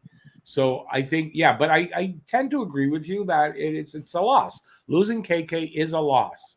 Yeah, without a doubt. But you can't pay him that kind of money. You can't. No, you can't. Not at all. But it's going to be a loss for Carolina as well, I think. Galaxy brain play would be take the picks, KK underperform on purpose, walks to UFA because he won't be qualified, Habs sign him to 2-year bridge deal at 2.75. Mind blown. I don't think he wants to come back though after doing something like this. You think he wants to come back? I don't think that I want him back at this point. Well, but I'm just saying, if he does something like this, do you even think he wants to be here? You know what I mean? Like what? That's the point. That's the other thing that signing this kind of tells us is you want to be here. Tells us he doesn't want to be here, right? Because otherwise, if you don't believe that, but you believe that Aho wanted to come here, that's why he signed the offer sheet. Well, it doesn't make sense, right? If Aho wanted to come here, That's why he signed the offer sheet. Well, then KK wants to go to Carolina. That's why he signed the offer sheet. Right. So, again, don't want him back. No. That's how I look at it. 155 viewers in the chat. Smash that like button. 157. Yeah, beautiful. Yeah, please thumbs up and give a subscribe and consider there's a membership and be part of the Talking Habs family. Right here at Talking Habs. But it's great having 162. This is crazy. No, this is awesome. I absolutely love it. Absolutely love it. Martin, they will be giving Paling a chance. They signed him to a 2-way deal in that first year of the contract because they want the option that he might not make it this year, and I actually think he won't. I think Paling's best. I think it's best for Paling to start in Laval. Personally, I do. I think he'd be best starting there and coming up during the season, which I think will happen. But I think now with KK going, sure, his chances of getting a regular spot increases. So they will be giving him a good look, believe me.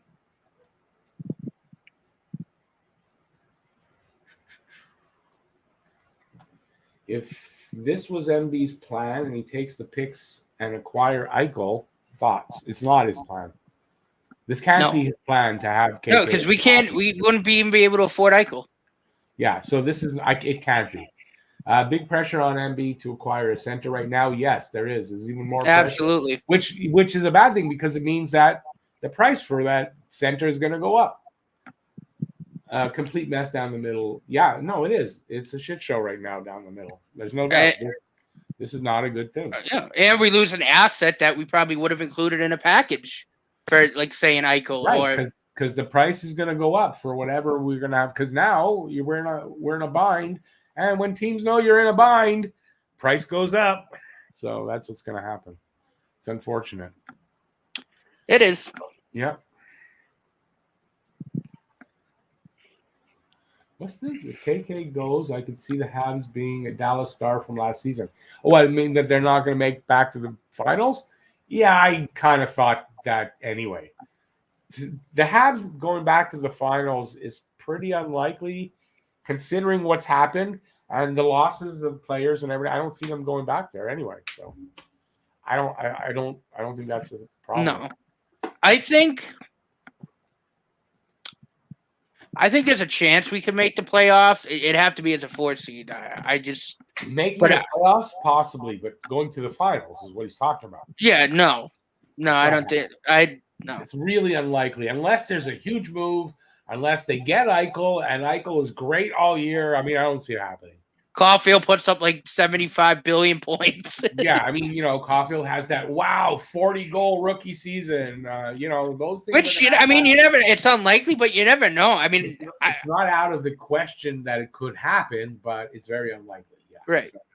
But I think, for us to make it to the finals again, I mean, it'd have to be like the planets and the stars align, and some crazy shit like that. The teams all got zombie disease, and they all turned into zombies, and it's only Montreal left with the other team, and that's the only way I really. Yeah, but I think we could challenge for like a maybe the 8th or 7th seed again. I don't think we're gonna the Atlantic I think is very good. We're back to struggling for a wild card. Yeah, that's I couldn't think of words. If that. Melody, we can be wrong. You're right that you can't blame him for signing $6.1 million contract. Yes, but it's a thumb of the nose at Montreal. It's an up you at Montreal. He knows that by the fact of the way that was structured with that $20 signing bonus. He knew he had to have known some of these things that they were, he had to have. And to do that means he gave a finger to Montreal. That's what I believe. I don't know what Montreal offered him. Don't even know that Montreal got as far to have negotiations. And maybe they didn't because he was negotiating with Carolina for the offer sheet. And maybe that's what's been taking so long. We don't know that. Exactly. So either way, I mean, up until now, that was kind of the big question mark. What in the hell was going to go on with KK? Well, And personally, as a fan, he just gave me the finger because that's what that is. I know. I feel the same way. He just gave each of us individually as fans and fans that liked him a lot. He gave us that. There's no other way to look at it. Right. No, absolutely correct. A hockey junkie said something funny. No, Jeff said something funny. Kotkaniemi. I like that. I like that. Yeah, he's gone. He's definitely. Rick Roller, you must have been coming in later then because we talked about it. Yes, I think that if they don't acquire a center, I think it makes Drouin as a second line center a strong possibility and something that might actually work. And we might even be surprised that it works, but it is something that I think they're going to look at. And, we'll find out first of all, we'll find out whether they get another center going into training camp. And then if in training camp you see Drouin playing center a little bit, that they're looking at it, Yeah, exactly. I think, like we talked about, I think if we're going to go internal, I would have to think Drouin's going to be that option, right? Yeah, if they can't get anybody, it has to be he has to be. Yeah, because again, like, to me, if it wouldn't be him, the next guy up would be Evans, but I'm not comfortable putting him there yet. No, could Evans he get is there? Second line center ever? No. I don't even think he'd ever get there. Personally, I don't think Evans is a second line center. So I think he's a good third line center. I think he should stay in the third. No, but are you going to put a guy that you kind of know isn't when you have a guy that could do the job possibly and better? You got to give that guy a chance. You got to at least give him a chance, right? Yeah. No, listen. There's no harm in playing him there and seeing what happens. Exactly. Like you said, just the question mark with Drouin is when he gets going. If there's pressure, if there's criticism, whatever, how does he handle that? That's the big question mark. That's the question: is how does he handle the pressure of coming back differently than before? That's to me the question. Exactly.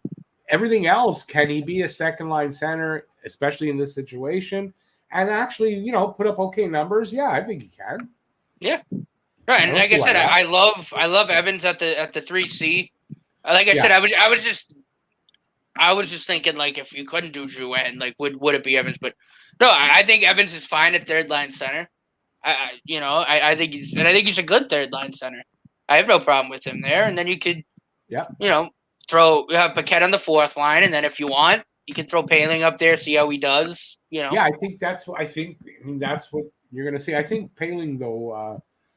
I want to see him. He had 25 points in 28 games with Laval last year.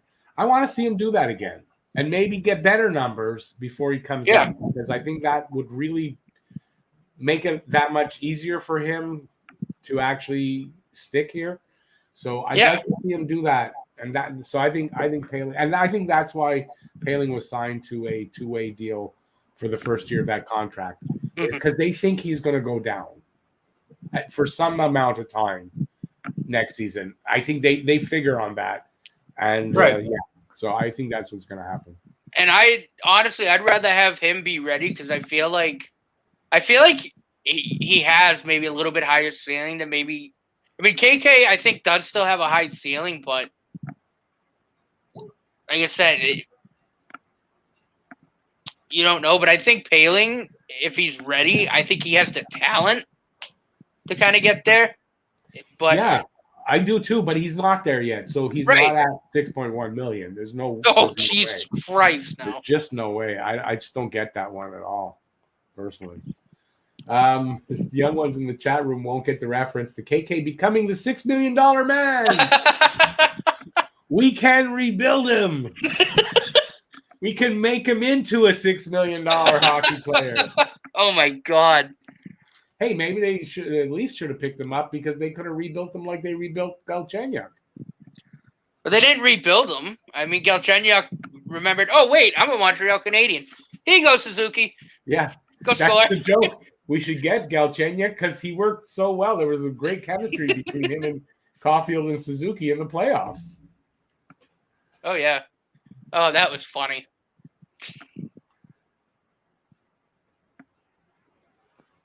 No, Poehling and Evans are not our only options now. How do you're the guy who came up with the Drouin? How are you saying KK and Paling are our only options? Come on. You mean Evans and Paling? You just said KK and Paling. Oh yeah, Paling. Yeah, Evans and Paling. Old habits die hard. Yeah. But no, hang on. Sorry, Sam. We did talk about. Yeah, I think that's an option. Is they take those picks and use them to get Dvorak, because I think that's what the asking price is for Dvorak. Yeah, and I think that's probably the best trade that we could make, just in terms of the cost, but also just money wise, bringing him in like that deal. Like I just think that's probably the safest trade we could make. Is this true? What I'm seeing here, $300 more, and it matches what McKinnon's getting. Actually, yeah, I think McKinnon's only making, I think right now, 6.5 or 6.6. That's insanity. Yeah, that's what McKinnon's on. That close to what McKinnon is getting. That's what McKinnon's on right now, I believe. That just shows you the insanity of offering that much, and that Montreal cannot pay that. Well, that's where the loyalty comes in, because Nathan McKinnon says he came out and said that. He's like, I like being in Colorado. He wants to build a team around him. He doesn't want to be, he wants to win. So there's another thing. You want to win. You can't have a guy like KK making $6.1 million. You can't. You're not going to win. No, you're not. Dave, I don't necessarily disagree with you at this point, but that's just that's spilled milk. You can't cry over that. Right.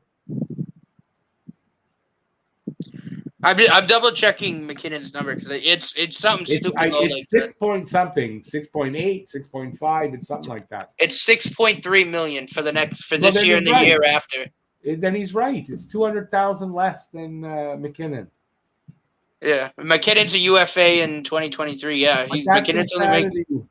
Yeah, and I don't think he's gonna. I don't think. And McKinnon said he's not gonna take that big of a raise. Like he's gonna take. Like he might, is he worth 10 million? I mean, McKinnon's that good, but I think he'll probably take like 7 something or 8 something. Probably go up 7.5, maybe 8. Because that's loyalty. Yeah, that's a guy that wants to win, and he doesn't. The money's not more important than winning. Exactly. That's something to respect. Tom, a lot of people are suggesting take the picks. Offersheet Pedersen from Canucks. Thoughts on that? Offersheet Pedersen with money. But the thoughts are, again, an offer sheet got us to what we're talking about today. Was it worth it? No. So why do it again? Especially with Suzuki's contract coming up at the end of this season. Yeah. I don't want to tread in these waters again. Not with him. Absolutely not. I don't do the offer sheet. No, that's stupid. But again, with what money? What the hell money do we have to? Because that offer sheet's going to have to be $9 or $10 million. Yeah, no, forget it. Yeah. Galchenyuk did score 30 goals last time he was with us. We're going to get him back. To do what? Score 3 goals? Because that's all he's going to score. Galchenyuk scoring 30 goals in the NHL is passé, is gone, is never happening again. So, yeah, there's that. Where am I? Whoop, where is it? Guys are underestimating Paling. Watch him fly, but I would also look at Hurdle in San Jose. He's on the market apparently. Oh, I haven't heard about that, but I think he's making pretty good money though there. So money's going to be an issue there. And again, what do they want back for him? So that's an issue. But yeah, I like Hurdle. I don't think we're underestimating Paling at all. Personally. No, I like Paling. And it's the same kind of thing that I think about when I think about Caden Primo.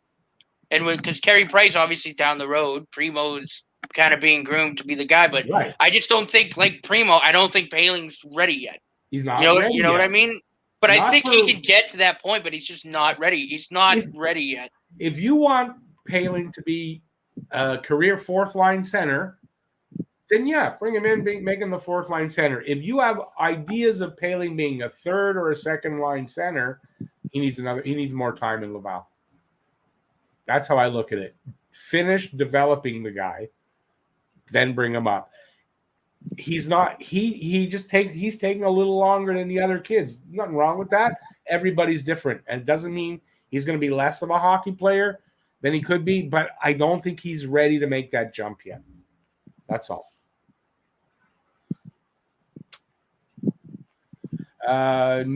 This is not a fair comment.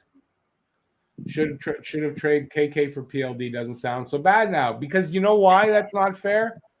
How the hell are you going to know this was going to happen to say that? That's not fair to say, well, KK is going to get Offersheet and then we're going to lose him. But you're right. Well, look at what the PLD trade is doing with Winnipeg. But if you did trade KK for PLD, you wouldn't know that. You look what we say, that what we stopped from happening. So I don't think that's fair to say.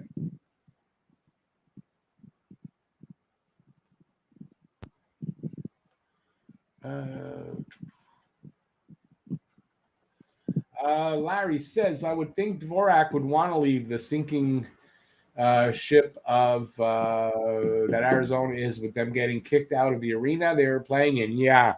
And, you might think that Arizona might want to sort of slim down a little bit with the unknown and I don't know. But apparently he's on the market and at a price that's affordable, like really affordable. That was what I heard last time I heard about it. And I don't know if that's changed in the last couple of weeks or not. But yeah. Oh shit. That jumped. Oh shit. There we go.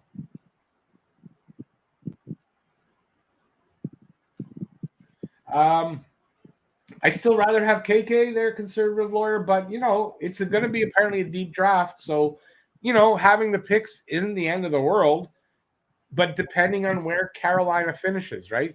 If Carolina has a great season, where they go deep in the playoffs, those picks aren't going to be great. So it all depends. Yeah. So I got to catch up with the live chat myself. Yeah, I'm going to scroll a bit because I'm falling behind. Yeah. GM makes absolutely no freaking sense. $6.1 million for a 20-point player. Even if you think in 2-3 years he's going to be whatever, just you don't pay him that now.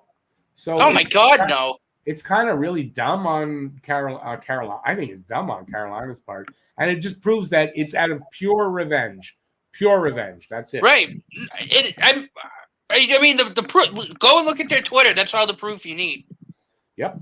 Which is stupid because they're a bunch of friggin' babies. It's pure revenge, and that's all they are. And they're a Mickey Mouse freaking organization. That's all they are. They got their friggin' it's like they got their toys taken out of their toy chest or something, and they're just like a little kid throwing a tantrum.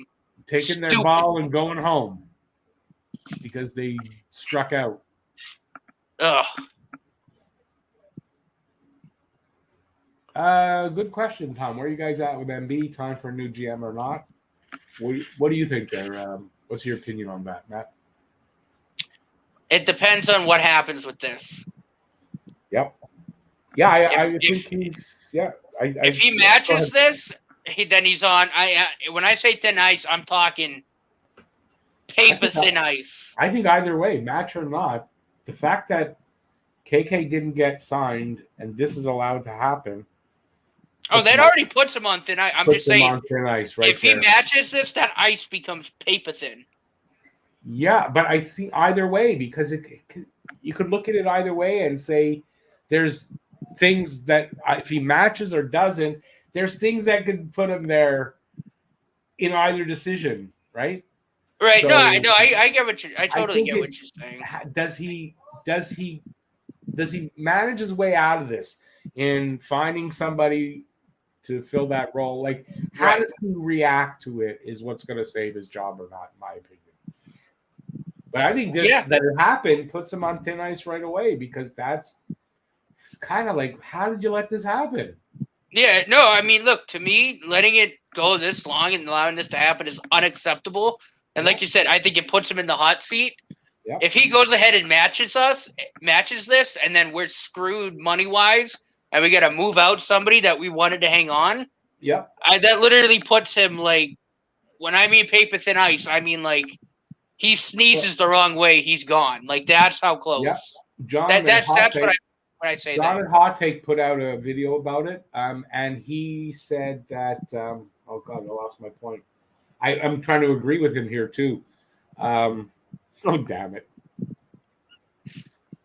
Oh, I can't think of what I was going to say. It just went out of my head. Oh, I know what it was. He thinks that if you match, you got to lose a player like Sherrod. I did see that. I don't. That's a price to pay, man. It is. That's a price because I don't want to lose pay. a guy like Sherrod. Like, to me, I Not think for that reason. Sherrod's. Yeah, no. Yeah. So. And I think, like, right now, Sherrod's, he's a second pairing D-man. Yeah, he takes stupid penalties and drives me up a wall. But at the end of the day, I don't want to lose him for something friggin' stupid like this that should have never have happened in the first place. That's the point. And again, right? And I get that. I get that point, and that's why I agree with you. I think Bergevin's on the hot seat right now because of that. It is absolutely unacceptable that this got this far. Yeah. And you were saying before, if they were dealing and trying to make a deal, right? Right. How could he not think in the back of his head, if I can't make a deal with them, they're going to offer sheet him? How do you not think that? Exactly. That's what I mean. It's just, I don't know. I don't understand. I don't understand how it came about. And I think that's where we don't know how it all came about. So that's the only thing for me that's saving him, in my opinion, is I don't know how it came about. He could be sort of off the hook. Like sort of, but I mean, they had to figure that. Excuse me, swallowed the wrong way. If they're trying to trade for him and they can't do it successfully, and about the offer sheet history, obviously you got to be worried that they're going to offer sheet him. No, so I'd like to know what their thinking was there. Excuse me, I didn't. I hope I'm sure he's got to have some sort of assistance that help him out with this. And the fact that none of this just clicked in any of their heads, just makes me well, we don't know. We don't know that. See, exactly, and we probably never know that. But it's a really good question. Why, did that happen? Because if that happened, that's a bit of incompetence. Yeah, like I said, that's from LeBron, and so I kind of take that as the likelihood that they were actually trying to trade for him is probably pretty damn high. You know what I mean? Well, they were. I believe that. No, Pierre LeBron's putting that out. I'm gonna say I believe that. So, I don't know. No, they should not go get Domi back. I'm not saying Domi actually might not work out at second line center this year if they can get him, but the problem is he's making $5.5 million. I don't know that I want to pay that. Right. I think CBJ overpaid him for what he's put out lately, and I don't know that I want to take that chance with Domi. That I would want to, unfortunately. It might work out really great, and it could be something that's really good, but I don't know. There's a lot of risk there too. Right. No, 100%. I don't know that that's the answer. Okay, let's scroll back down and see what we got down here.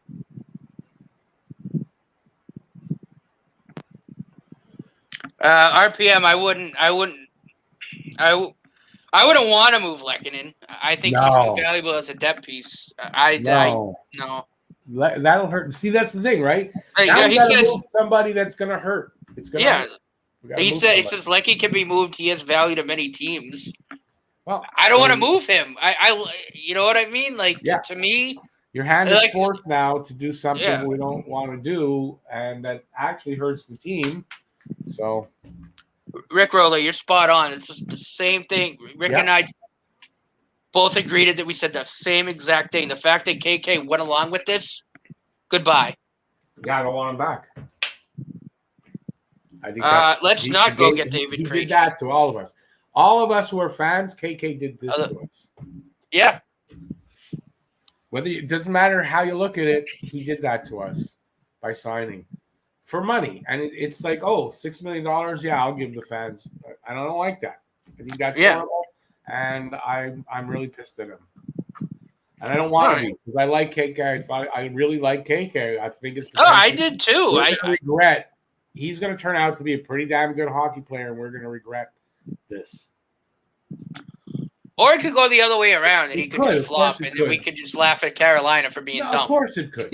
Of course it could. But I don't think it's going to be that way. I'm not, just because he did this, I'm not going to go and say now, oh, KK's a bust. It's not the case.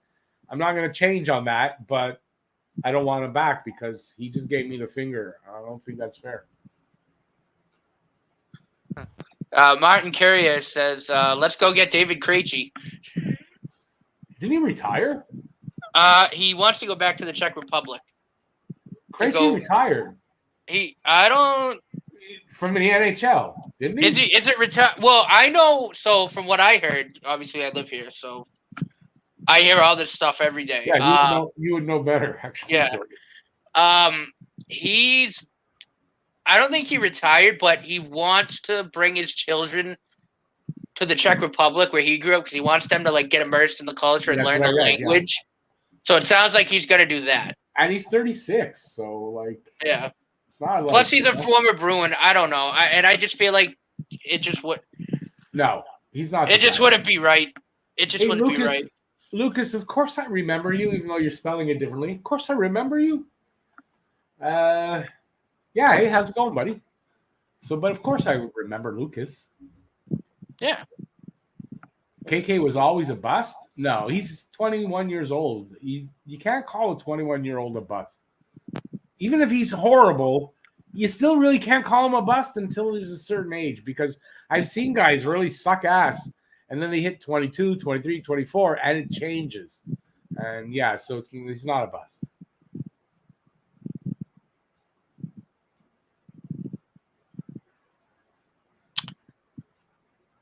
Daniel D'Alessandro. I was just reading that one. I was just reading that. That's funny. Yeah, well, no, we've talked about this. So yeah, I go with Dvorak just because the money, the contract. I'd flip those picks for Dvorak. Yeah. Yeah, without a doubt, I would. No matter what, even if you think it's a deep draft and all that, more than likely Carolina's finishing at least in the middle of the pack. It's not going to be the greatest picks. I'd flip him for Dvorak. I mean, I think we still have a shitload of picks anyways. Robert, of course I remember you. Roberto, you were in the pool. How could I not remember you? I think we have a smoke. I know I smoke pot, guys, but my memory works. Somehow, I still don't know how it does. It works, though. It does. I mean, he remembered my name. So AJ Bats. Yeah, I don't know how. It's Zach. No, wait. It's Pete. Yeah. Oh, no, it's written right there. Matt. I think we have a shitload of picks anyway in the draft upcoming. So yeah, we would do again. Like, it wouldn't hurt to flip because we still have our first round picks. So yeah, it wouldn't hurt to flip them.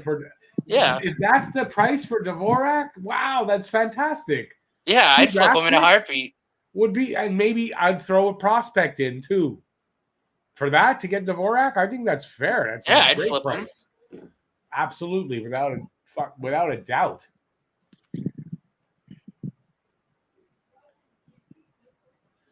Melody on this here. Melody is right. Dano sucked in Chicago. I wouldn't say he sucked in Chicago. He showed promise. Then he came to the Habs and did good. So yeah, and KK's not a bust. And I think you'll see. Listen, I don't expect KK to go over to Carolina and play shitty. I expected him to be good this year. Why? I mean, it wouldn't be different in Carolina.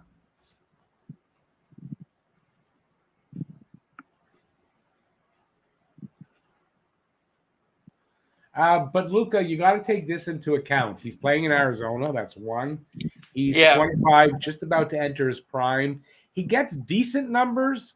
I think as a third line and fourth line option over there. I think as a second line guy with more opportunity. I'm not saying he's going to put up 70 points. I think the guy's going to put up 50 to 60. Yeah, well, look at who's he's going to. He's going to be playing with Hoffman and Anderson. So I think he'd be fine. That's an upgrade already. But you're right. I mean, his numbers up to now haven't been great. Obviously, he's playing in Arizona is one thing, and he's at that point where I think he's going to make that step up now, getting into his prime. I think he's a pretty talented guy, and yeah, I think he'd be okay. I don't think I'm overrating Dvorak, Jeff. I don't think so. No, I don't think you are. I'm not saying he's going to be great and that he's the ideal number two. But it's like the Buffalo effect, like I kind of brought up earlier. Yeah, it's a better option, and I think he's going to do better getting out of Arizona, and I think that makes him an okay, second line center. And listen, I can see that going forward, he can drop back to third. If we develop somebody or get, I can see. Yeah, I mean, if Paling turns out to, I don't think Paling's a second line guy though. Paling to me is a third. I don't think Paling's a second line guy. But you know what? We won't know. I personally don't think we'll know unless he goes back to Laval. That's what I mean. Proves that point. He's got to prove that point. That's what I was saying. Yeah, if he goes to Laval and he proves it, then that's different. That's different. Yeah, that's what I was trying to get out, but I couldn't get the words out fast enough. That's why I'm here. But yeah. But no, I'd flip those 2 picks for Dvorak in a heartbeat.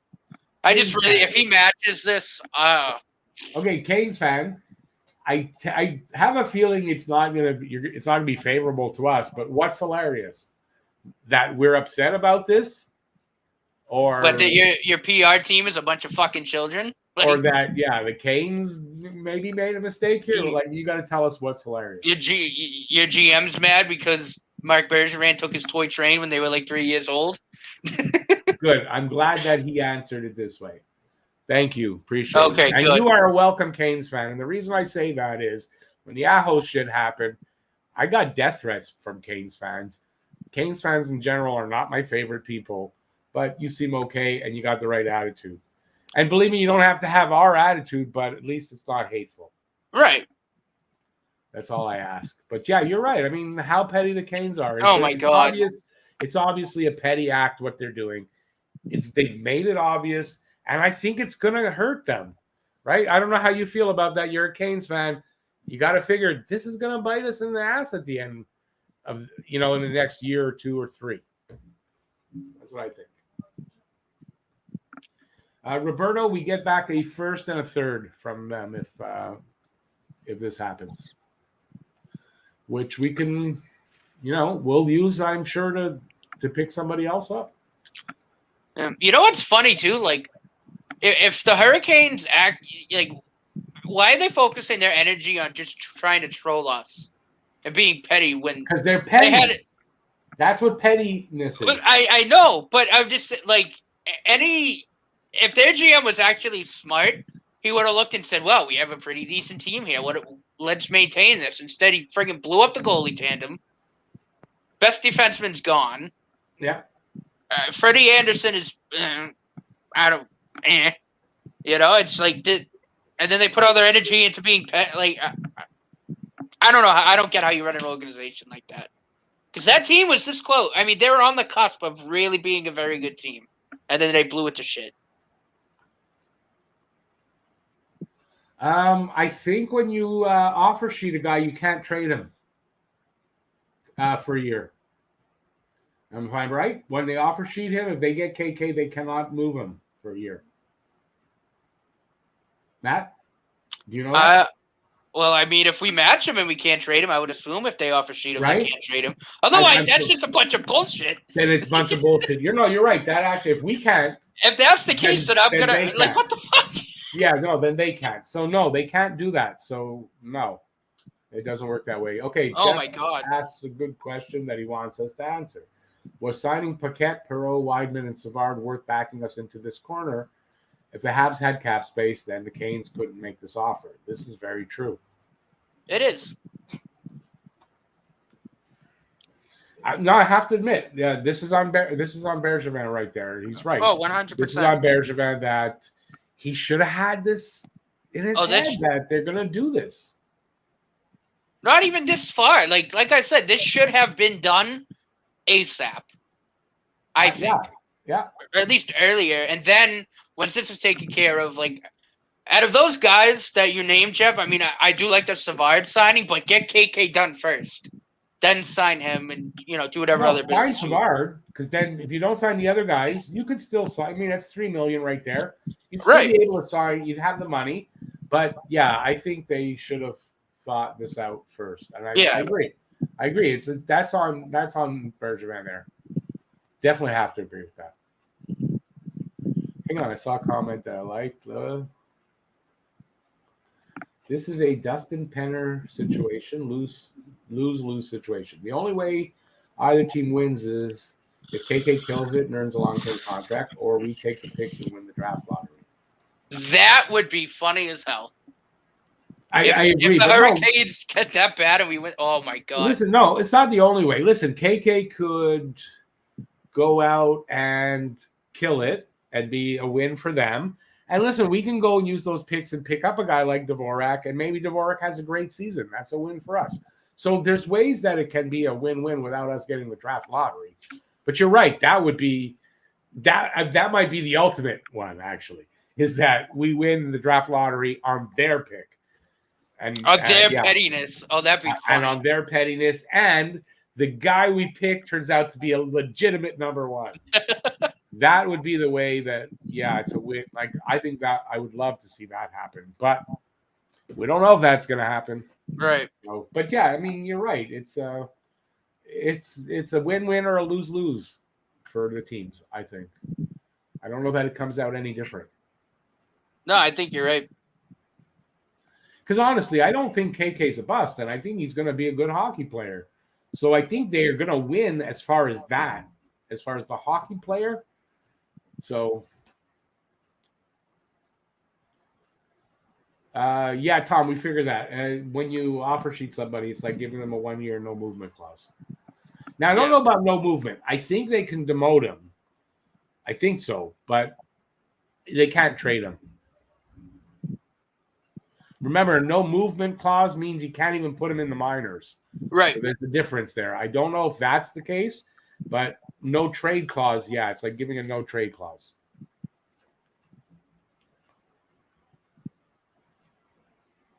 KK could wear number 43 to honor Richard Petty. That's fun. I like that. That's good. That's a good one. That reminds me, I need to see who won the Daytona night race. I totally forgot about that. Wow, I can't believe we're almost 2 hours in and there's 158 people in the room. Thank you, everybody, being here. Yeah, give a thumbs up if you haven't already. And consider subscribing. Ring that notifications bell. You'll get notified when we do this. And for any videos that come out, which they come out on a pretty regular basis. So... Oh, there's 4 laps left. And I edit now, so my videos are less full of ums and ahs and dead space, so they're more interesting, I hope.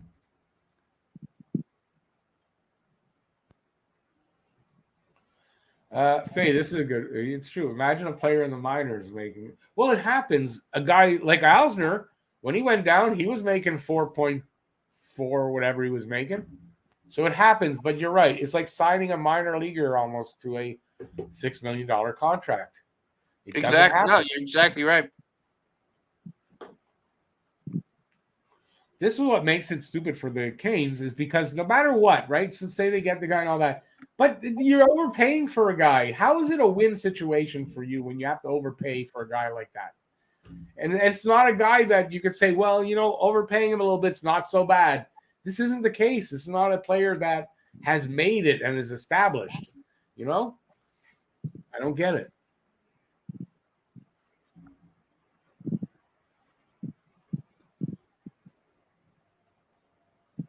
Do I think the Canes GM is so petty? He says in that interview they have been trying to acquire KK before the offer sheet to get MB under fire. Additional pettiness, 5D chess moves, calculated or what? Calculated. My opinion is this. They tried to trade for KK. Sure, they did. But it was nothing that Montreal even considered. So to me, it's kind of like saying, okay, they can look back and say, look, we tried to trade for him, so we couldn't, so we made the offer sheet. It's trying to justify the offer sheet by bullshit trying to trade. So that's how I look at it. I think it's a bullshit. We tried to trade for him, so we offer sheeted just to justify the offer sheet. They weren't serious about making the trade. It was just to try to justify making the offer sheet. Because the way it's set up, they wanted to offer sheet him. They didn't want. Oh, what else? I mean, you literally, like I said, just go look at their Twitter account. Look at the offer. They didn't want to trade for him. They wanted to offer sheet him and embarrass Montreal. That's what they wanted to do. So I think that trade stuff was just a ruse to make sort of safe face for them, so they could just look back and say, look, we tried. So it's bullshit.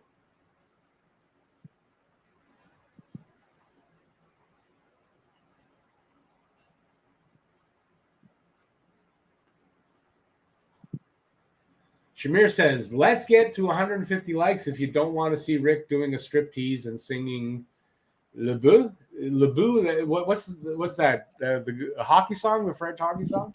I don't know it, so I won't sing that. Oh, yeah, that's my local locale. So there's the actual song, and then the version that the Canadians use. Yeah. No, I know what it is. Yeah. Problem is, if I striptease, it's just going to be a lot of something like this going up and down. That's all you're going to see is this thing going up and down. I don't know. Is that worth it? I don't know. I don't think so. So definitely thumbs up, because you don't want to see that. You don't want to see that. I guarantee you don't want to see that.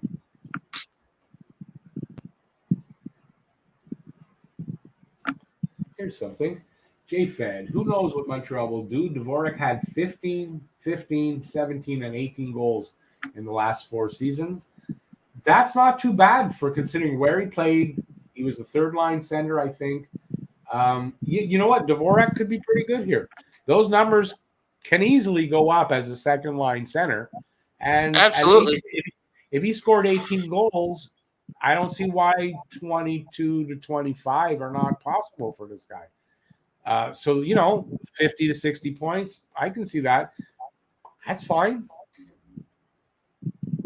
So, yeah, I think Dvorak could be a really good option if they can land him. The problem is Arizona now knows that Montreal is desperate to get him, and the price just went up. No, you're exactly right. That's the problem.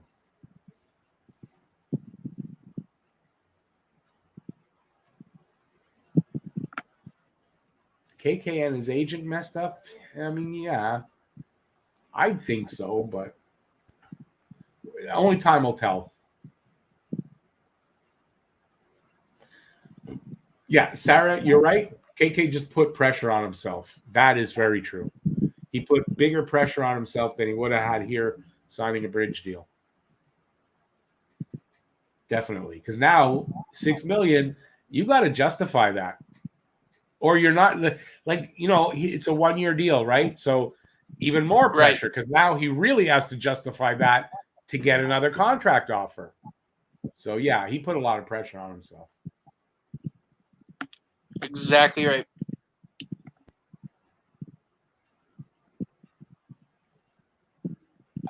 Saltwater Crocodile, great name. If Carolina offered us Ryan Suzuki a first and third for KK, would have taken that. Yeah, but we don't know what the offer was. We don't. Apparently, they made multiple offers. Montreal didn't like any of them. So if they were serious, if it's clear that they were serious about doing the offer sheet, they probably offered us like a bag of pucks. That's what I'm saying. It was just a safe face thing to say, look, we tried to trade for him. They didn't want to hear, so we had to offer sheet him. That's all that, if you ask me, that's all that was. Right. This is not true, I don't think. He'll be making more than their highest paid player because Aho makes 8.5, I believe. A little over 8.5, I think. Yes, whatever the offer she was that we sent him, right? So we know that Aho's making more than that, so he won't be making more than their highest paid, but he'll be up near their top of their pay scale, yeah. And it doesn't make sense for who he is yet. It's just too much money for him. Right.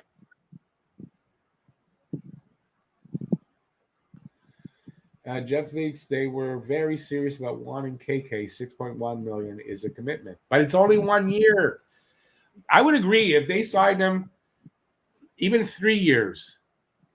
I'd say, yeah, that's a commitment. 1 year is not really a commitment. Sorry. It's 1 year. Make or break it. That's it. And it's not a commitment at all. Because if KK has not a great year, they're going to really qualify him at 6.1. I don't think so. No, I wouldn't. Nobody would. Nolan Patrick from Vegas, but didn't Vegas just acquire Patrick? I don't see them trading him again. I wouldn't want it. And Nolan Patrick's got injury risk. He's got concussion problems. No, it's not concussion. It's migraines. He's got a migraine disorder from the concussion. Is it from? I know it's a migraine disorder. I believe so. I think it developed after a concussion. All right. Yeah, I know it's that's probably exactly what happened. Having migraine, I know that, but this is complications of a concussion.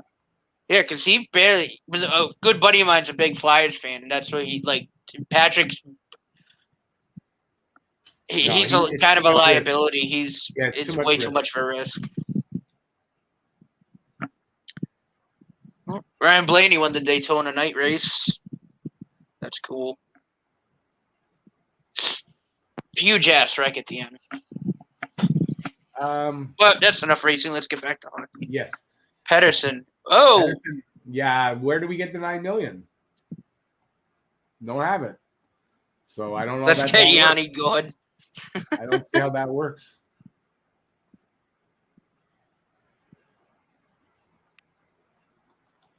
David, yeah, I mean, would you honest if you're Bergevin, are you signing or matching that and paying KK 6.1 million and then having to qualify him at 6.1 million next year? See, I don't know. I don't think so. So I think consensus is that he's gonna KK is Kane now. X3J, I think so. I think KK put himself in a bad spot. I think he did. Luca, I can't do the poll on here, but you're right. I'll do one in the place there where the community tab there. I can do it there. I think I'll do that. I think most people are going to say go because I've seen the comments already in my video and all that. I think the consensus is that money. He's got to go. You can't pay him that. No, you absolutely cannot. So I know the result, but you're right. I should do a poll.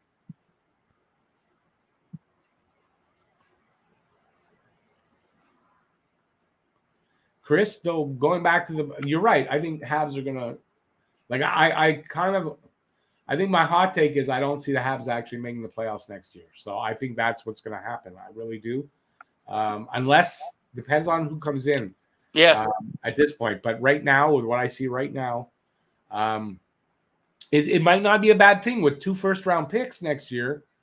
Although one's not theirs, but with they might get a really good early pick, and then you got a later one in the round. It's not a bad thing in the end if that happens, Or Carolina shits the bed, and then we get 2 early picks. And we could have 2, and that could happen where both teams miss the playoffs, and we get 2 chances to get. To win 1 and 2. Can you imagine? To win we get 1 and 2. Yeah, we get a chance at that twice, and we still get 2 good picks. Either way, so I mean, it could be a good thing. It depends on how it shakes out. Oh, it's funny too, knowing that having the draft in Montreal, something stupid like that might actually happen. Just to be funny. Well, there's another thing, right? The draft is here. Right? The next draft is here. Yeah, the draft's at the the next draft's at the wow, that's even more. That'd be funny. I tell you the truth, at that point, I don't like tanking, but maybe at that point it's worth it. I don't know if I'd want to burn another year of Caulfield DLC on tanking, no. But but I'm saying, say you're past the halfway point, it ain't happening. When you know that the season's not going to come off the way you want it, right? Tanking's the way to go. Why not? Yeah. Other teams do it. Why not? I don't like it though. I don't like tanking. No, I don't like it either. Is Cizikas a center? I think so. I think he's still available, isn't he? I don't know if he's still available. I don't think I heard anybody signed him. I mean, that's I'll go. Let me take a look at cap is he a friendly real third? quick. But I mean, is he like second line center possibility? I don't know. Maybe. I think of him as a third line center, but I could be wrong. I mean, he's on the Islanders, so I don't know who their 2C would be after Barzal. Actually, no. That's a that. Give me 1 second. I gotta look at something because I'm confused. I think Anders Lee's a wing, but if he's a center, then this changes. I'm pretty sure he's a wing though, and I should know that because he went to Notre Dame. I kind of think he is a wing. I don't think he's a center, but I don't think he's a second line center anyway. Anders Lee. Yeah, so I think. I think he's a free agent. He's not on the roster for the Islanders. No, he's a free agent. I know Cizikas was a free agent. I don't know that he got signed or not by anybody, but I knew. I'm gonna look. You know, Anders. I was thinking because Anders Lee was hurt, but I was thinking if he comes back, he'd probably be the 2C behind Barzal. Yeah, right. Would bump Cizikas to 3C. You're right. I thought Cizikas was the third. I think Anders Lee plays more wing, so Cizikas might have been the second line center. Might have been, I guess. I don't know. I don't know their setup.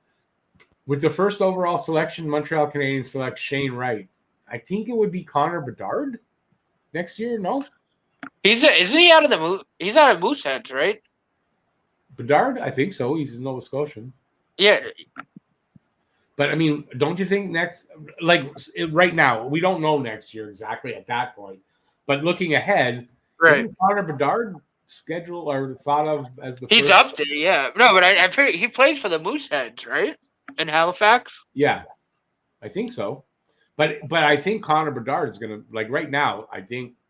Oh, he's the year after. That's why. Okay, that makes sense. Okay. Yeah, no, Casey RPM. I is a appreciate center. that. Thank you, RPM. I wasn't sure about Bedard. Cizikas is a center. I think he played second line minutes, but I'm not 100% sure. So maybe Cizikas is an option. But what kind of money is he going to look for? I don't know. His last contract was Pajot there as well. Pajot is a center there too, isn't he? I think they used him more in the wing. That could be. I don't know. I don't know what the hell their setup was. I totally forget. Oh, Pajot is a center, so then it would have so Cizikas would have been on the third. Because it would have been Barzal 1C, Pajot 2C. Yeah. And then Cizikas. Yeah. Yeah, and then Anders Lee in the wing of Barzal. Yeah. And Bedard apparently is the Regina Pats. Oh. I thought he played with the Mooseheads. Well.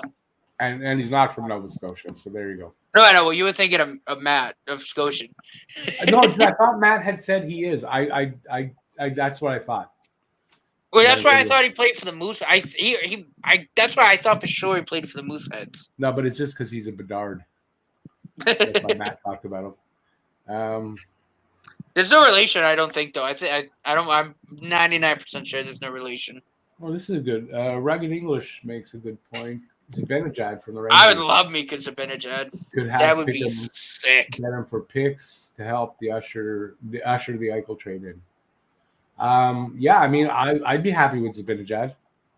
I'd love me because Zibanejad. Yeah, not a problem there. He's making $5.3 million for this year. Then he's a UFA. So we have to be more of a rental piece. Zibanejad, how much does he make? Zibanejad's making $5.3 million for this season. Then he's a UFA. Yeah, that would complicate getting Zibanejad. Yeah, but yeah, you're bringing up names. I get the info.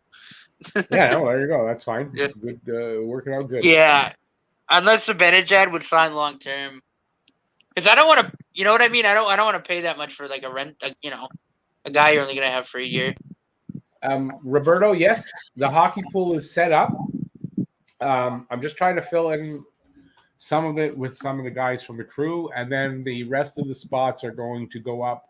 And I'm not sure how I'm gonna do it, but yeah, I'm gonna announce it really soon. So the hockey pool will be back up. No worries. It's already open. I'm just gonna be sending. Well, I'm gonna figure out who is gonna be in it. That's what I'm doing right now. Yeah, I'm looking at free agent. I mean, Right now, I mean, the free agent centers on the market right now, you get Travis Zajac, Tyler Bozak, No. David Backus, Nope. Eric Stahl. Can you imagine Eric Stahl? Nope. Nope. Not No happening. disrespect to Eric Stahl, but he's not a Not second line center. No, that's really it. I mean, Galchenyuk, Tyler Ennis. I'm just looking at the names. Oh, are you kidding me? We open up against the Canes this year. Our opening game is in Toronto, I believe. Right, we open up again. Oh, it's just when the first game against the Canes, but it's not opening night because it is Toronto this year. And the difference this year is we're not closing against Toronto. It's somebody else we're ending up with. So that's weird. Yeah, I mean Elias Pettersson's an RFA, but yeah, in terms of UFAs, it's kind of poop. Say that again. I didn't hear. What? I mean, Pettersson is really the only Yeah, but it's an elite center. But yeah, that'd be an offer sheet. In terms of UFAs, they're all shit. Yeah, no, there's no. That's it. There's no. You got to trade for a center. Unless you want to try Eric Stahl at second line center. Well, this is interesting. Our home opener is against the Canes. Oh, fuck. That's going to be interesting. KK better not get a welcome back package. They'll be pissed. Oh, he's going to get booed. He better get booed. They better boo his ass out of the building. Wow. They're going to.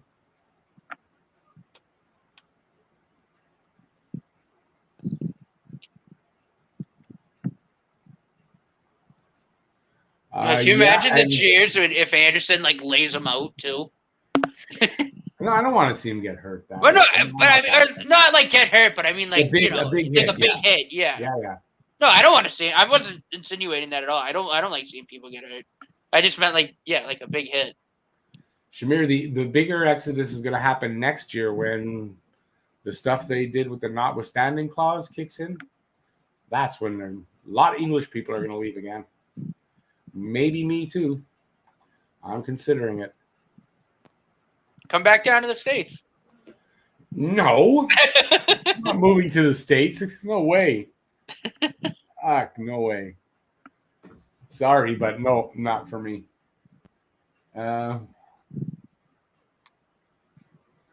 Dvorak and Barrett Hayton go to Montreal. Barrett Hayton, wasn't he the captain of the Canadian junior team that won gold last time? Isn't that Barrett Hayton? He was good. I mean, I could see that. If we can get guys like that, it'd be great.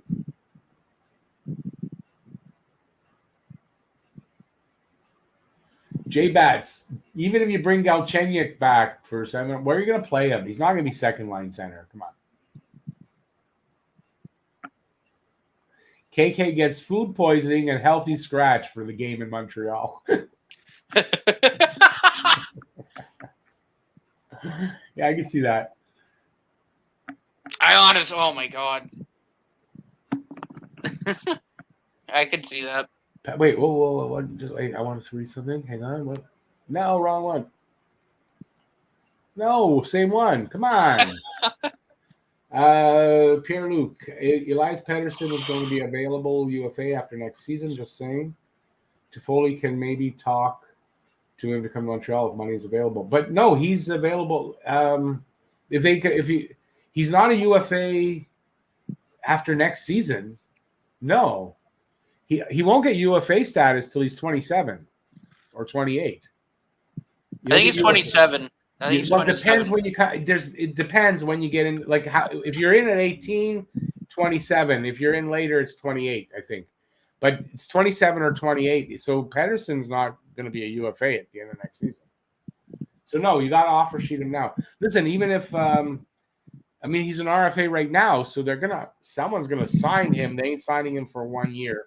He's going to get a long-term deal this year from somebody.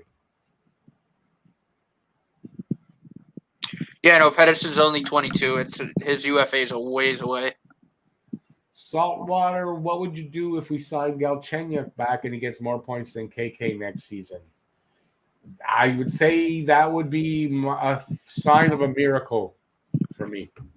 If Galchenyuk couldn't get more than 11 or 14 points with Pittsburgh, playing on a team with Crosby and Malkin, no, he ain't getting more points than KK. Sorry, not happening. I mean, he did get an assist for us in the playoffs. He did. He did. But if he was on our team, he'd be getting that for the other team, so it wouldn't work. Yeah,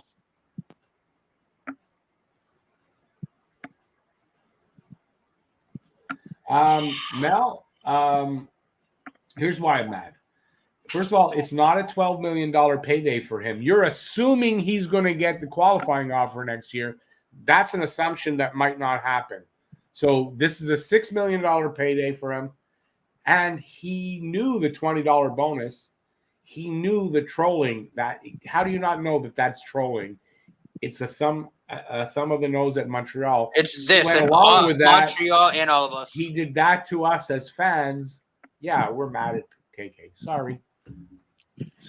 There's no loyalty there. I don't want him back. Yeah. I mean, how could you not be mad when you get stabbed in the back like that? But when this kid that we've cheered for just says, fuck you guys. He's hurting the team. Either way, if we match and keep him, he's hurting the team. So how is that good? No, I'm mad. Oh, yeah. Oh, wait, I saw something and I scrolled all the way past it. Okay, I'm just going to keep going. He wouldn't have taken the offer sheet if we still had Mete. I mean, that's a possibility that I think it's more that he did it because he's been upset about the ice time and the line mates he's been getting and stuff like that. If you ask me, that's the reason, but I don't think it's justifiable. I don't think so. What did I just see? Grushev QC. It says 0 because Weber and Byron won't. Well, Byron probably won't get LTIR, but the Weber LTIR won't kick in until the regular season starts. So that's why it still says 0 on cap friendly. 0 what? We're over. We're over 2-point-something million. Right, in cap space, so it'll say $0 in space. Oh, right. Yeah, because we're over. When Weber's LTIR will kick in, then it'll pop up. Yeah, then it depends. It depends if we've got Devard, then it won't. We'll have to remove somebody. Right. So yeah, it all depends. But yeah. Yes, we are still going, Jamie. Thank you very much. Drop a like. Yeah, I mean, much appreciated. Still going. I can't believe 140 people 2 hours in. Wow. Oh, this is great. I love it. Interesting topic, though. I mean, listen, this is a big thing. This is a really pretty big thing. I'm not this one from Shamir. I'm not putting up. Fuck! I'll put it up. Bring back Chucky and swap out 3rd overall pick with another. Chucky's. I don't want. Why would you want Chucky back? He doesn't. He's joking. Who else was in Chucky's draft? I gotta think. That was a while ago. He's actually one of the. How many years later? He has some of the better stats from that draft. Does it? Oh, does he really? Like Montreal was not unjustified taking him 3rd overall. No. I know that. I'm just saying I couldn't remember who else was in that draft. Oh yeah, I don't remember everybody, but I mean, it wasn't that Niall Yakupov who got the 1st overall pick, who was a total bust. Oh yeah, that was bad. Second, I don't know if Yakupov was 2nd or 1st, but no, I think he was 1st. And who was 2nd? I don't remember who. I'm gonna have to look up this draft now. But they both busted. No, Galchenyuk I think was 3. And Galchenyuk's still playing, so Galchenyuk legitimately, and I don't think anybody behind him was better. Like I think Galchenyuk might have been the best out of that draft, or right up there. 2012. Anyway. Let's see what happened. Yeah, it was 2012 draft. But that still doesn't justify bringing Galchenyuk back now. I don't care what you say. Oh, Morgan Riley was in that draft. Okay, so there's one guy ahead of him. But there's not a lot of guys ahead of him out of that draft. Philip Forsberg. Oh, wow. All right. So Yakupov went 1st. Ryan Murray went 2nd. Then it was Gouge. And the oft-injured Ryan Murray. Then Griffin Reinhart, Morgan Riley, Hampus Lindholm, Matt Dumba, Derek Pouliot, Jacob Trouba, Slater. Lindholm, Dumba could be ahead. But I don't Philip- think points-wise. I think points-wise, he's right up near the top of in that draft. Philip Forsberg. Forsberg definitely ahead of him. Tomas Hertl. Oh, Hertl was in there? Yeah. Vasilevsky went 19th overall in that draft. Well, there you go. So I was Imagine if we took him. I guess what I meant was of the top 3, or even the top 5, Montreal was justified in picking Galchenyuk. Yeah. But there were better guys down there. But there's always guys like that. There's every draft. There's not a draft where they get it right. Tom Wilson was a first-round pick that draft. Fuck Tom Wilson. He went 16th overall. He went before Vazzy. That's funny. That is really funny. Okay, let's get back to there's no one. Yeah, there's no one really. No one else of much name.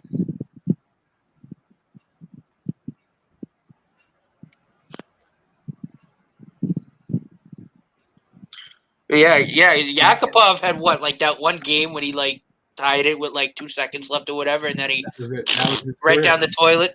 That was his career.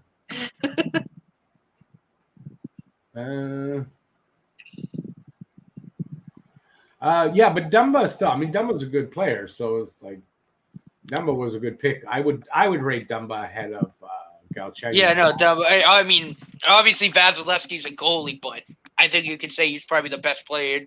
Oh, it might have been the best one in that draft. Yeah, definitely. Like by far. Yeah. But it was a weak draft. It wasn't a great draft. But listen, if Montreal would have drafted Morgan Riley, I would have rather had Morgan Riley than Galchenyuk. He'd still be here, more than likely, right? Yeah, but I don't think we really needed a defense because 2012. So I don't think we would have needed a defenseman at that time. Okay, but still, he'd still be on the team more than likely, and he's a puck mover. Exactly.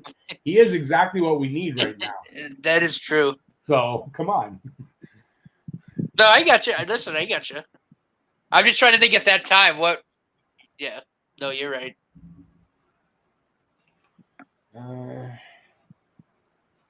Yeah, because our top pair that year would have been what? Subban and Markov? 2012? Yeah. Oh, yeah. Subban and Markov, for sure. Yeah. God, I miss Markov. God, yeah. We could really use a Markov right now. Freaking love that guy. Where am I here? Rugged English says, who's in Seattle? There's got to be a center there, but I don't think Seattle's going to trade away a quality center to Montreal. So I don't see. I mean, Seattle has Yadi Gord, but Jeff doesn't like small people. But again, so what's getting Gord's going to do nothing. He's out for 3 months of the season, also. Exactly. So he's not being traded because he's out. I think, but I think he'd even be like their 1C right now. I think I don't know what other centers they have. I don't remember. No. I think they have a decent first center. I think he'd be second center there. I don't know who they got, honestly. I think they got a decent first line. Yeah, no. I know their defensive core is actually pretty nice. Yeah, I don't think they're gonna be that bad. I really don't. Defense is pretty good, but I think their first line is pretty decent. It's good. It's okay. It's not a normal first line, but it's these are guys that could step up and make it a pretty good line. From what I remember. Yeah. I mean, I honestly think they might end up fighting in a playoff spot because that Pacific Division sucks after Vegas and Colorado. That division is weak as hell. Oh, yeah. No, they have a chance to make the playoffs there. I think. They've got a chance. 121. That's my lucky number. Jeff says it's fire sale time. Let's rebuild and do it right this time. Keep Suzuki and Anderson. Everyone else is up for grabs. Of course, he kept Caulfield off that list. Of course he did. Yeah. I mean, maybe they do that. I don't think they do that here in Montreal. They're not going to do it again. But, maybe.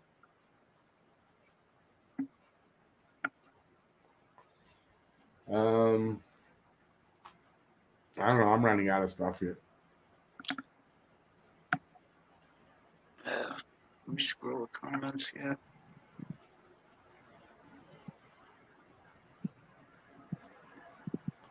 Okay, we're over that. Yeah, I don't know what to add. We're at 2:20. I think it's time to call it a night.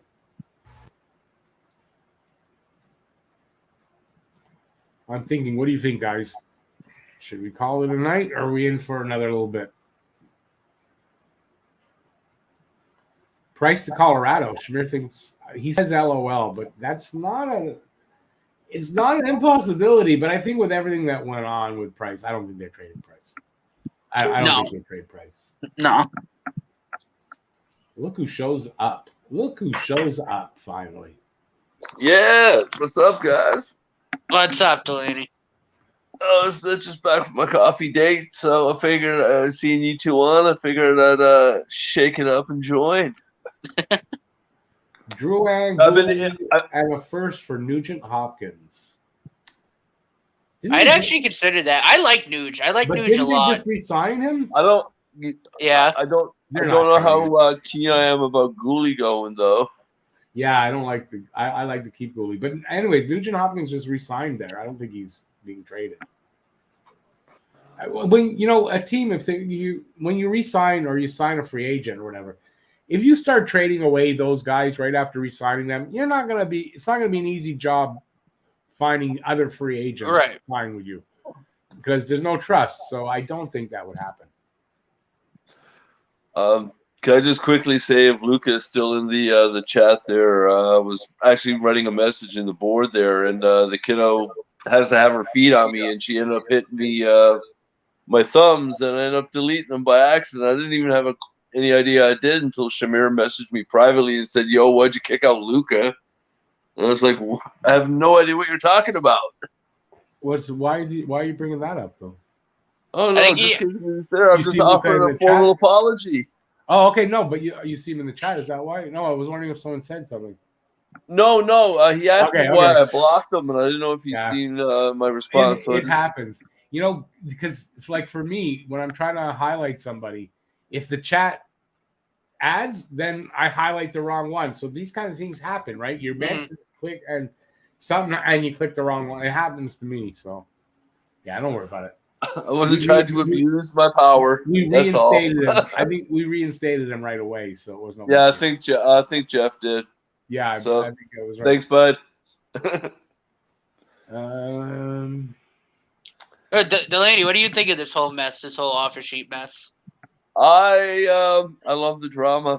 You know what? We were bitching on Wednesday that there was not much news. Yeah, but we just was it Wednesday or was it last week that we were? It was the three of us. Just the other day when we did. Didn't we do a video recently? So we were talking about it. That there's nothing happening. But this is not something I want happening. I'm sorry. I think this is. I don't think this is a good thing for Montreal. I see where you're coming from. It's not exactly the greatest situation. It didn't, help us up the middle at all. But at 6.1, was it that he signed? Oh, yeah. You can't match. You can't match that. No, KK's gone. KK's gone. I agree with our friend there in Nova Scotia that let him walk and use the money to Offersheet Pedersen. If we don't replace that up the middle. What money do we have to Offersheet Pedersen? But wait a second. Offersheeting Aho got us right where we are today, right now. So now you go Offersheet Pedersen. That's now another team that hates you. Is that a good thing? That's it. Business, baby. Business. Yeah, but there's times when doing business that way it's like cutting your nose off to spite your face, and it doesn't. But just remember the GM in Vancouver is always on a hot seat, so he might be around in a couple of years to to be that vengeful. Well, but in this case, it wasn't the GM. I don't believe it's the GM that did this. It's the owner. The owner. Well, is it a first and a third for Kotkaniemi? I'll take it. He's underproduced, but we needed him. Oh yeah, no, you have to. You can't sign him. But I just want to say, Rugged English, don't worry. I wasn't complaining or anything. Don't worry. I'm just trying to explain that, I don't think that makes sense. That's why. But yeah, don't worry. You can always spitball and throw out ideas here. Don't worry about it. But the thing is, though, with KK out of the center, I mean, now we're talking when we did the lineup or whatever, we have Paquette going on the fourth line. Now he goes to your third. Then you got to haul somebody up from either the minors or get a scrum off free agency right now to fill the hole. Well, who's playing second? You're saying Evans is going to be your second center? No. Who else on the roster is going to be your second line center? Drouin. Well, Rick and I were thinking Drouin in there first Drouin. before Evans. But they already know Drouin isn't working out at center. We don't know that. No, don't say that. Think about that's it. When we got him, that's what they wanted him for, to make him a center. Yeah, but when they got him as center, who was playing with him? Who was here? It was a shit ass team. He had no. Oh yes, like we got that much better to put on with him. He's got Hoffman and Anderson with him. He's gonna have Hoffman, Gallagher, Anderson, somebody like that. That's way better wingers than he had when he was first line center 4 years ago. Did he figure out how to win a face-off since then? He's still a better option than Evans. He's got more offense. No, you can't put Evans second line. I guess what I'm saying, in the division that we have now with Tampa, with Toronto, Florida's coming up, Detroit's got better. Outside of Buffalo, like Ottawa and Detroit being the weaker teams, have gotten better enough that they can get a few games off us. Up the middle, I mean, we're not going to compete with the Bostons, the Torontos. We're going to get pushed around more so. Well, but listen, this was the season going in. We already know going in, we're probably really struggling to get a playoff spot, right? So we already know that. So it's not like if you have Drouin in there, it's going to totally screw your chance of being like winning the cup. It's not. It's not going to change that much. And he's your better option because he has played there. He's a playmaker. So he can distribute the puck. So he's got more offense than Evans, and I would put Drouin before Evans. Maybe so, but he's not exactly been the most impressive guy though since he's been on the squad. I agree, and the question of how does he handle the pressure? But it's still, you try that first before you put Evans there. Yeah, maybe so, but you're better off. Go get a legitimate one if you can. I mean, you gotta try to do that. You're gonna have to. But now all the teams know Montreal's desperate, so all the prices went up. Well, I said Eichel was going to end up in Carolina the week when we were chatting because it was just one of those random teams, and that's not happening now. If they're paying 6.1 for KK, they're not paying 10 to Eichel as well. Yeah, well, I mean, that's the thing. He just drove up the center market. If that signs like, yeah, that's right. And that would if we match, that's what happens right here. He drives up everybody's price. Mm-hmm.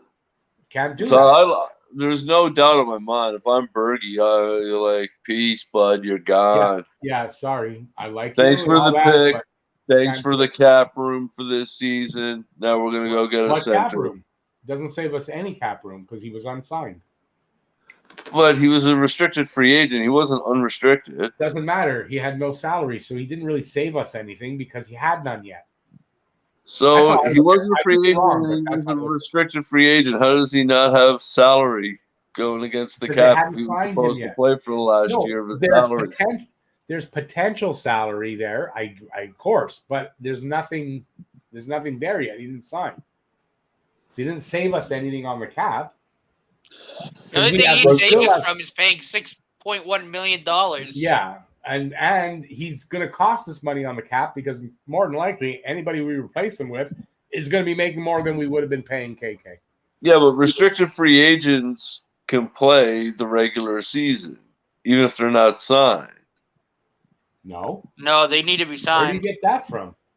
I always thought restricted free agents means that they're on their basically on their last year of their contract. No, restricted just means they're a free agent, but they can only negotiate with their team that. If you don't sign your restricted free agent by first week of December, he ain't playing that year. You got to wait till next year.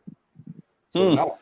Yeah, they You can't don't play sign, until they you have a don't play. contract. No Restricted contract, only no means pick. restricted only means that He can't be offered anything by anybody else. He's not. yeah, He's not you have the unrestricted. team that has the player has exclusive rights to him If they are, as long as they qualify. as long as they qualify. If they don't qualify him, then he's a UFA. Yeah. The problem with if we match this offer sheet is if we want to qualify him next year, that's another $6.1 million. They got to start it. That sure as hell ain't gonna happen. Yeah. So no, KK's gone. That I think is. I'm going to be shocked if. Honestly, for what he's first and a third. Right, which we can turn into another center potentially. Well, I think because you weren't around earlier, I believe Arizona, that was their asking price for Dvorak. A first and a second or third. So you can literally flip that possibly. But now that Arizona knows Montreal really needs Dvorak, that price probably goes up. So you toss in one of our wingers. Yeah, but the whole point of this is that KK screwed us. However you look at it, KK said this to us. But Montreal didn't offer him what he thought he was worth. Yes. And look, no, listen. You got to look at it though, Rick, from KK's point of view. KK doesn't think he's worth 6.1. Sorry. Yeah, exactly. He's taking the money because he's being offered it. I get that. But he knows he's not. Why would you freaking not? But you don't. You'd be crazy and would say, well, you know what? The team I'm with now, who put me in the press box after playing half the season for him, and I said that's his motivation. I definitely think that's the motivation. But you have to look at it this way: the fact that they gave him a $20 bonus, signing bonus, right, to signify Aho's number 20. That's an up you at Montreal. He agreed to that. I know, and you know what? I love it. Yeah, I don't want him on his team. Freaking love that. The day I fell in love with Alex Ovechkin is when someone looked at him and said, Alex, who's your favorite player in the NHL? And he said, me. I was like, fuck yeah, it's you. So let me ask you this. So you want KK back? So you want him to match? No, I don't want KK back. But if I'm in KK's shoes, I don't care. It's $6.1 million, knowing that I'm probably only going to get 3. I get that, but it doesn't change the fact that he just said to me, fuck you. You like me? I don't care. Fuck you. He said, sorry, Montreal. I like $6.1 million more than 3 or 4. And I'm you know for what? the money. I'm for the money. That's what he said. Yep. I'm for the money. And I don't care about I'm cool with that. He's not I don't care about loyalty, and I don't care about all those things. I'm all after money. Why should you know what? Anybody can be traded, and why would I show loyalty in a sport that if I'm not, no matter how loyal I am, if my game gets shitty or they get a good offer, I'm going to be on a fucking plane.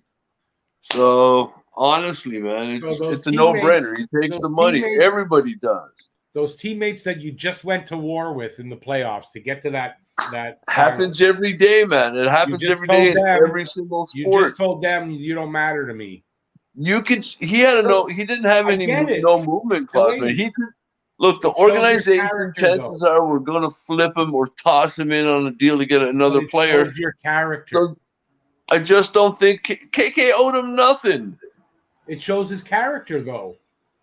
What? That he's not stupid? What do you mean? KK is. Myself and Jeff have talked about this, and myself and Shamir have talked about this. KK is only going to get 3 or 4. He stays in Montreal. Someone's going to give you $2 extra million more than you know that you're going to get with your team. Loyalty or not, $2 million is $2 million. Okay, I'm looking at it like this. And Carolina dropping 20 bones. Listen, if Montreal dropped 20 bones to somebody on an offer sheet like that, roles reverse, we'd be loving it. You sold your soul for 1 year. Now, you tell me KK signed a 7-year deal. There's so many people out there who sold their soul for less. If you tell me if the deal was 7 years at 6.1 average, Yeah, I agree. KK should sign that. Well, in a For couple of 1 years, year, maybe he'll sign back with Montreal if they're not a dumpster fire like Buffalo. but listen, if he's banking on him having a good season, right? Like a really good season. If that don't happen, he's not getting. He a can go, qualifying I'm offer. new to the team. I'm learning the system. He's still young and developing. And why would the And team now he's qualify got to him? get used to Why- being in a state why that do you nobody think- cares that there's a team till the Why do Panthers you are think? there. Why do you think they did 1 year? Why? Why do you think Carolina offered him only 1 year? What are they telling him that he didn't see?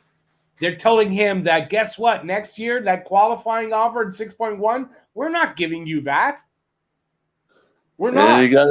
Then he's got his 6 point in the bag, and if he's And then he's given a Carolina, UFA, he's going to be on the top two and lines. then he's a UFA, and he's in his 5th year, and he didn't play himself into that contract. And then what's he getting as an offer next time? Nothing. Hey, if he got to sit back, he still got an extra $2 million.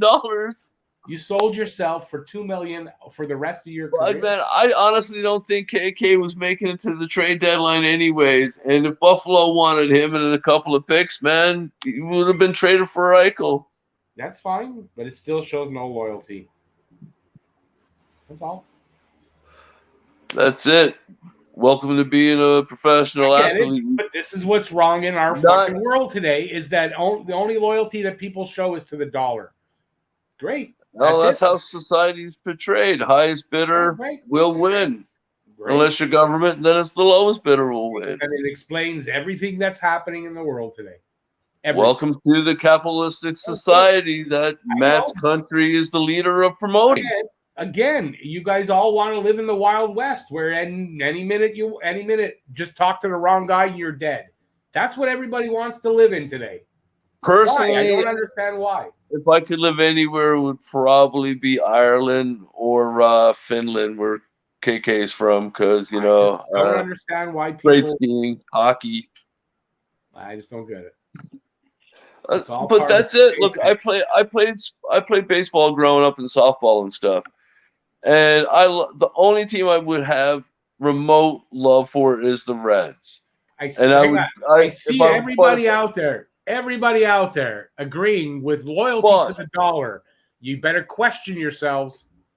I look in the mirror and question myself if I'm only loyal to the fucking dollar, because that's what's wrong in the world today. That's what's wrong. All of you guys that complain about the government and their corruption and all that is because they're loyal to the dollar, and you're saying that's okay. So don't complain to me anymore about politics. Don't, because you're okay with it. What? Like, seriously, yeah, like, it's different. If anything, the politicians are helping the owners who own the corporations, first off. But second, look, if I'm not, like, especially growing up in Finland, I'm more loyal to Jokerit than I am to the Montreal Canadiens. I came over here to get the bag. If I didn't care about the bag, I'd still be in fucking Espoo or, Because you want to play against the best. So don't say it's money. And you want to get the money. It's like, if you're the best soccer player in the world, Rick, you don't come play in the MLS, man. You're going to the EPL or the Bundesliga. You want to earn it, or you want to just have it happen. And if you know that you're not worth the money that your team is going to offer you. No morals today. That's the problem. You guys have lost your morals. Dude, it's business, man. It's business. That's the just problem like that today. owner. Business shouldn't automatically go and trump everything. It shouldn't. I'm sorry. It is, man, because at the end of the day, it's about putting seats, filling the seats. And for the player, it's getting that bag and getting as much as I can while I can. Doesn't make it right, is my point. I'm not saying that it is right, but it's a no-brainer. And if I'm in KK's situation, that $2 million is $2 million more than myself and my girls. So yeah, I'm doing it 7 days a week. If you love the chaos of this, you're saying you are. It is what it is, man. You can't have it both ways. You can't. And the fact of the matter is, we're getting in a debate now. Basically, Jeff, they traded him to Buffalo. He's not supposed to be happy about it. But if you all agree that it's business, well, that's business, and he should fucking understand it then. How's that? So you can't have it both ways. And that's it. Yeah. And he'd have to deal with it because he doesn't have a no movement clause, bud. Like, all I'm saying is that. I'm not saying he doesn't if I'm playing in Finland, being a Habs fan, man, I ain't got no loyalty to the team there. I'm going to go. I'm going up to Helsinki, man, to go get the money. To understand. You younger generation don't understand this. That just because, well, the money is all that, just because that's all there and it's good for you doesn't make it right to do. We've lost the fact that we've lost our morals. We've lost the caring of other people. Hey, and man, how the things we do affect things. Look, I'm not questioning KK's loyalty to the team. He was been put in a press box more than once. He had the opportunity to make more money than he knew he was going to. And at the end of the day, you need money to live. And it doesn't matter. And then he gets to go pick wherever he wants. I don't expect anybody who grew up not rooting for the team that they're playing for to have loyalty. Not everybody, and it's going to freaking kill me to say, is a class act like Tom Brady that will constantly put the team, whilst Brady got paid, but he could have got paid a lot more. People like Tom Brady are a dying breed as much as I can't stand him, but that is a 1 in a million player. Wow. As soon as you bring up Tom Brady, you'll lose me. He's kind of like Alex Jones, but that's different. How? Listen, like, I don't want to have an argument here. I'm just saying, Tom Brady, every contract, Matt can back me up on this, took less money because he wanted to stay with the team and showed loyalty. For every one player like that, there's 9 more that know that they're not worth the money that they're getting, and let's go get that bag. I have no idea what you said because you said Tom Brady. As soon as you said Tom Brady, my brain shut off. Well, listen, if you want to talk about like a player having loyalty, like we said, in a hockey sense, Rick and I touched on it. It's Nathan MacKinnon. Nathan MacKinnon's only making $6.3 million right now. He's not going to take that big a raise. He already said he wouldn't because he wants the team to get better around him. Because he's learning from the great Tom Brady. And unfortunately, for every one player like that, which are one player that we both named in 2 different sports, there's 99 more that's going to be like KK. And it's like, yo, man, I'm getting the bag. Okay. I have no idea. We're going to make one last point on this. Rick, we've got to remember Habs didn't treat KK good, which I've said here tonight. He played with terrible teammates and all that. Okay, great. Go back to my day. Okay? You wanted to be a professional hockey player in the NHL? You know what kind of shit you had to put up with? What kind of disappointment? What kind of being held back you had to put up with to get there? But you still did it. And you got there, and it was worth it. And that's what I'm talking about, and that's what's missing. And that is a big thing, because when you lose your character, when that's gone, you're an empty shell, and it's not worth it anymore. And that's what I'm talking about. This kind of thing is a lack of character, and the problem in today's world is we lack character. We don't have that. I'm not saying it right, but that's like, and that's what's wrong here. Like and the was fact just that you said, all don't understand that. He was treated shit shit. He was blocked. He knew he was going to be a piece elsewhere. At least this way, he got to choose where he went. Yeah. And at least for this year, I'm all about away from that mess. And I got no substance because I'm just about money. That's what you're saying. Look, Rick, what you're saying is money is important. Rick, money is very important. Money is very important. Money is worth more than loyalty at times, bud. Greed is not good. Greed is never good. Greed is good for nothing. Nothing. And that's what this is about. And if you want to stand up for greed, fine, you can do that, but it's wrong. That's all. I'm saying that, look, greed is wrong. Kotkaniemi, KK was completely aware that he was involved in trade rumors. KK was also benched when sometimes he shouldn't have been. KK looked at it that Montreal were going to trade him where he had no say, like Buffalo or whatever, Arizona. KK went to Carolina knowing I got to go there for 1 year and 600. Oh my God. I'm sorry. I love money. I'd love not to be poor. But am I going to sell my soul for that? No, I'm not. And that's what this is. So you can look at it any way you want, but if you're talking that money's more important, you're selling your soul, that term, I don't believe in the religious part of it. You're selling your soul for money. And that's wrong. And I don't care how you look at it and how you explain it to me back. It's wrong. Look, dude, I'm not saying that there's the lack of morals and loyalty is a shit. But look at the player we're talking about. And after how he was treated, knowing that he has a chance not to have a choice, he exercised his choice and said, you know what, fuck you guys. Why, if I'm KK, do I owe you shit?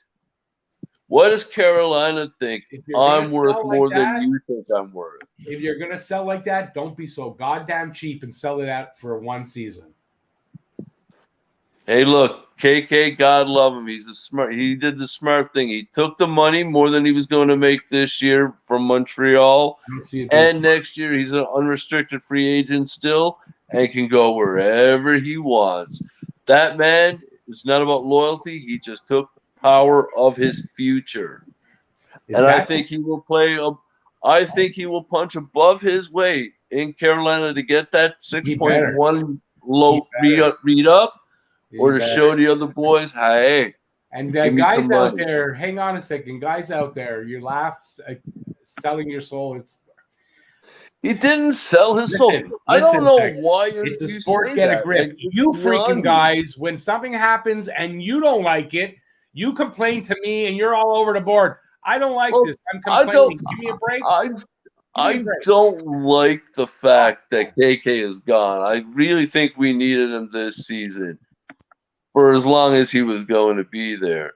But this wasn't a question about loyalty. The fact of Montreal was just going to piss him away to Arizona to try to get somebody else in, wasn't going to give him a decent contract. Why they couldn't get it done, I honestly don't see why KK owed Montreal anything. We're from different freaking eras in the shows.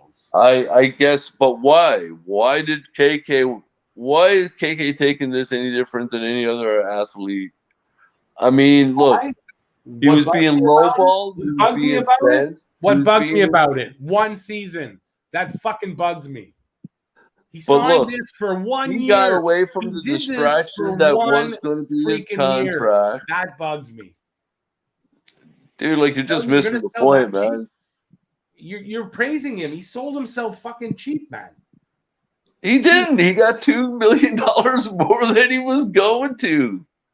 Well, why didn't he get 3 or 4 years of that? That's what I'm saying. That's cheap. Why do this for one season? Yo, KK wins in the end. KK won this day, man. Like, he got out of the shit that was going on in Montreal, and he only got to put up with the year playing in a market that nobody cares about. Yeah, but if he doesn't show up, then he's not going to get a $6 million ever again. The point Rick's trying to make is that this was solely a troll job. This wasn't like a legitimate offer sheet. This was meant to be a troll job. They used KK. That's all. They used KK to do this. That's all. That's what pisses me off about it. And KK fell for it, so he's stupid. I'm just dying here. Like, he wasn't getting $6 million from anybody next year anyway. So man, he made an extra $2 million, and now gets to dictate where he's going to go and make $4 million. How does he get to dictate anything? Because look, he signed a 1-year deal, right?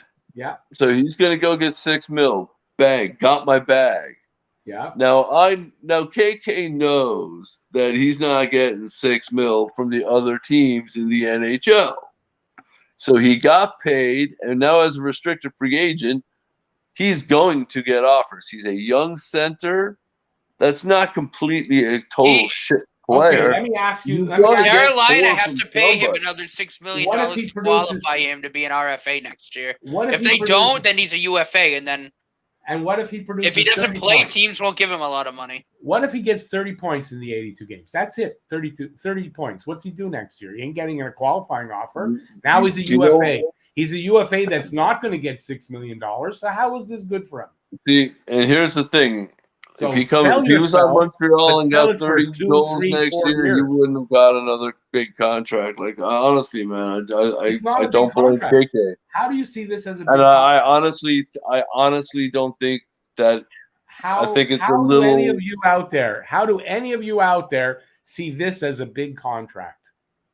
How? Because when you're a $3 million to $4 million player and someone drops $2 million more onto a contract that you know that you probably weren't going to get, it's a big look, contract. at If the it was end a of the day, 7-year deal, if it was a I- 7-year deal, maybe you say that's a big contract. Yes, it is a big contract. It's a 1-year deal, guys. One. There's no big contract here. he just got 2 years salary in 1 year, man, that he was probably going to make. Rock on, dude, man. You don't turn that down. And plus, the way Montreal treated him, where was Montreal's loyalty? They were willing to throw him away for something else. Why would he want to stay with him? What did Montreal do, Rick, to deserve the loyalty? And I just really honestly don't agree with how you're perceiving young KK. And I'm not angry, and I guess I'm using my old debate voice, but like seriously, dude, like I honestly think you're completely off base on how you feel about KK. I really don't think he owed the team anything. If it was someone else, and he got the money, and a smart move. If they don't re-sign him, he gets to go as a free agent and make chances out of the money he knew he was going to get if he had to re-sign with Montreal this year. but So KK got the bag and is out of the shithole of Montreal. How do you not understand that he signed for 1 year? He took a risk. Yeah, of course he did, and he got $2 million, $2 million more than what he was going to make with an organization that was willing to ship him to get another center or to get another big piece. It's a no-brainer. Sorry. The Habs have no loyalty This was a 7-year deal. to anybody but making that team better, and they will do what they see fit. If they The way the organizations treat players in sports, I don't understand why they would be loyal. Nathan McKinnon and those guys are a dying breed. That's it. Shake my head. I shake my head at what you just said. You can shake it any way you want. It doesn't make it any less true. That's what's wrong in the world today. What you just said is what's wrong in the world today.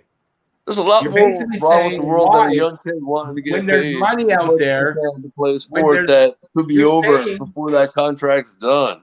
You're saying money's more important than loyalty. That's what you just said. Yes, when you're young, you make your money. What a great attitude. You have the opportunity to make an extra money. Mind blown. My mind is blown, Delaney. Blown that you would think that money is more important than loyalty. When it comes to sports, yeah, for sure. I'm not talking about like my wife and my girls or my friends, but when it comes to work. So then why would it be different though? Why would it only be sports? Why wouldn't that translate into life? Because it's different. We're talking about a business transaction. And look at our world today. And you're comparing it to loyalty to a friend or family member, which is preposterous. Greed is good. That's all. That's what you're saying. I really don't know how to follow that conversation. Like, it does not make any sense to me, man. I don't get it. The comparison you're making doesn't make any logical sense. You can't compare greed of money towards a business sport than your personal life. Yeah, I'm pretty sure it's loyal to and I'm saying I come from an era where that was more important. I come from an era where I was taught that that's more important. And I think it's sad that today's world, it's lost. That's what I'm saying. How is that wrong? I don't think it's lost. It is though. From That's the person problem. to person. It is lost. I mean, I'm in the younger generation and I'm a very loyal person. It got And lost. I know lots of people. It got lost the day that Rick, we started you're missing using the the point. term. You're missing the big Let me picture. finish. It got lost the day we started using the term. It's business. Once that happened, we lost.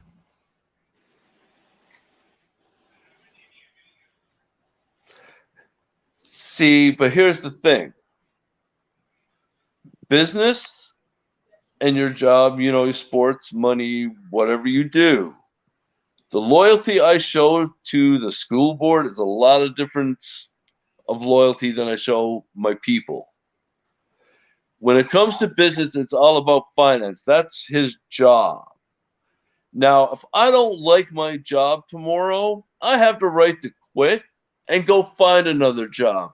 Because like the saying goes, your obituary won't be out before your job is. And that's life. You are replaceable. You are replaceable. Here's the thing. You are replaceable with your job in business transaction, people. But loyalty to your family and friends, that's a lot different. Because you leave your family and you break ties with that person you cared about and were grown up with and shown loyalty to, and you turn your back on them, you lose your friend forever. At the end of the day, you're going to retire from that business, or you're going to be dealt the buffalo. You just made my point as a fan, because as a fan of KK and a guy who makes videos and made videos about him, let me finish, who made videos about him and all that and supported him, and he just did this to me. That's what a loyalty problem is for me. See, here's the thing. You're speaking feelings and not facts. Where did the loyalty go? You're speaking feelings, not facts. You're going on feeling and not facts. And that's the problem. He'll go out and tweet how he loves the fans and the fans this and the fans that. They all fucking do it. And then think it's okay for them to do that to us. Hey, that's the problem. Gene Simmons tells me he loves the fans, but I know he wants my dollar bill too. It's fine to want the dollar bill too. But here's the thing: the fact that he showed that he wanted to go and make money, I respect that. The people I can't disrespect Rick. You can't disrespect a man for going out and making more money. The people who put those dollar bills in their fucking pockets are us, the fans.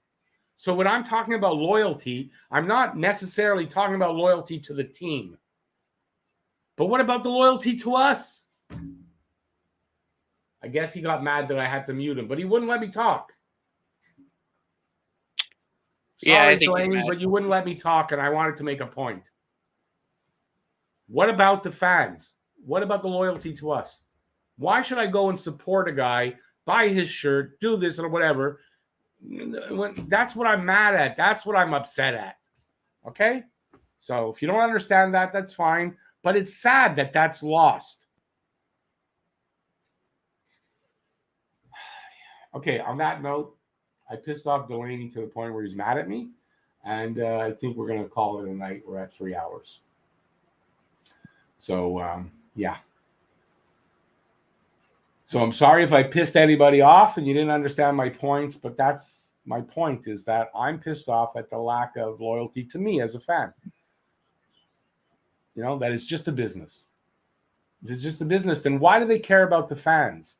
And why are the fans so important when they're not really? Because if it's just a business, it has nothing to do with fans. They don't matter. And that's what pisses me off. And there you go. And you might disagree with me, and you're allowed to disagree with me, but that's my opinion. Anyways, this became a shit show really fast. Yeah, it did. And somebody in the comments was like, Matt, you should go get popcorn. Jesus. But no, I get it. Like I said, my problem is he knowingly signed. Literally, what was just a troll job. Yeah, it wasn't a legit offer sheet. Carolina probably didn't want him. If it was a legit offer, have you seen an offer sheet for a 1 year yet? I've never seen that before. No, they're never for 1 year. That's what I'm saying. Obviously, this is where it's. Like you and I are saying, Carolina was using him. They said, all right, we'll float this kid what he'd get because he's going to take it. So we control Montreal. That's what this was. This was a troll job.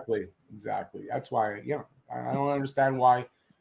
I get it. He's making more money, and like I get that aspect of it, but I get your point too. Like he willingly signed an offer sheet that was just a troll job. It wasn't a real offer sheet.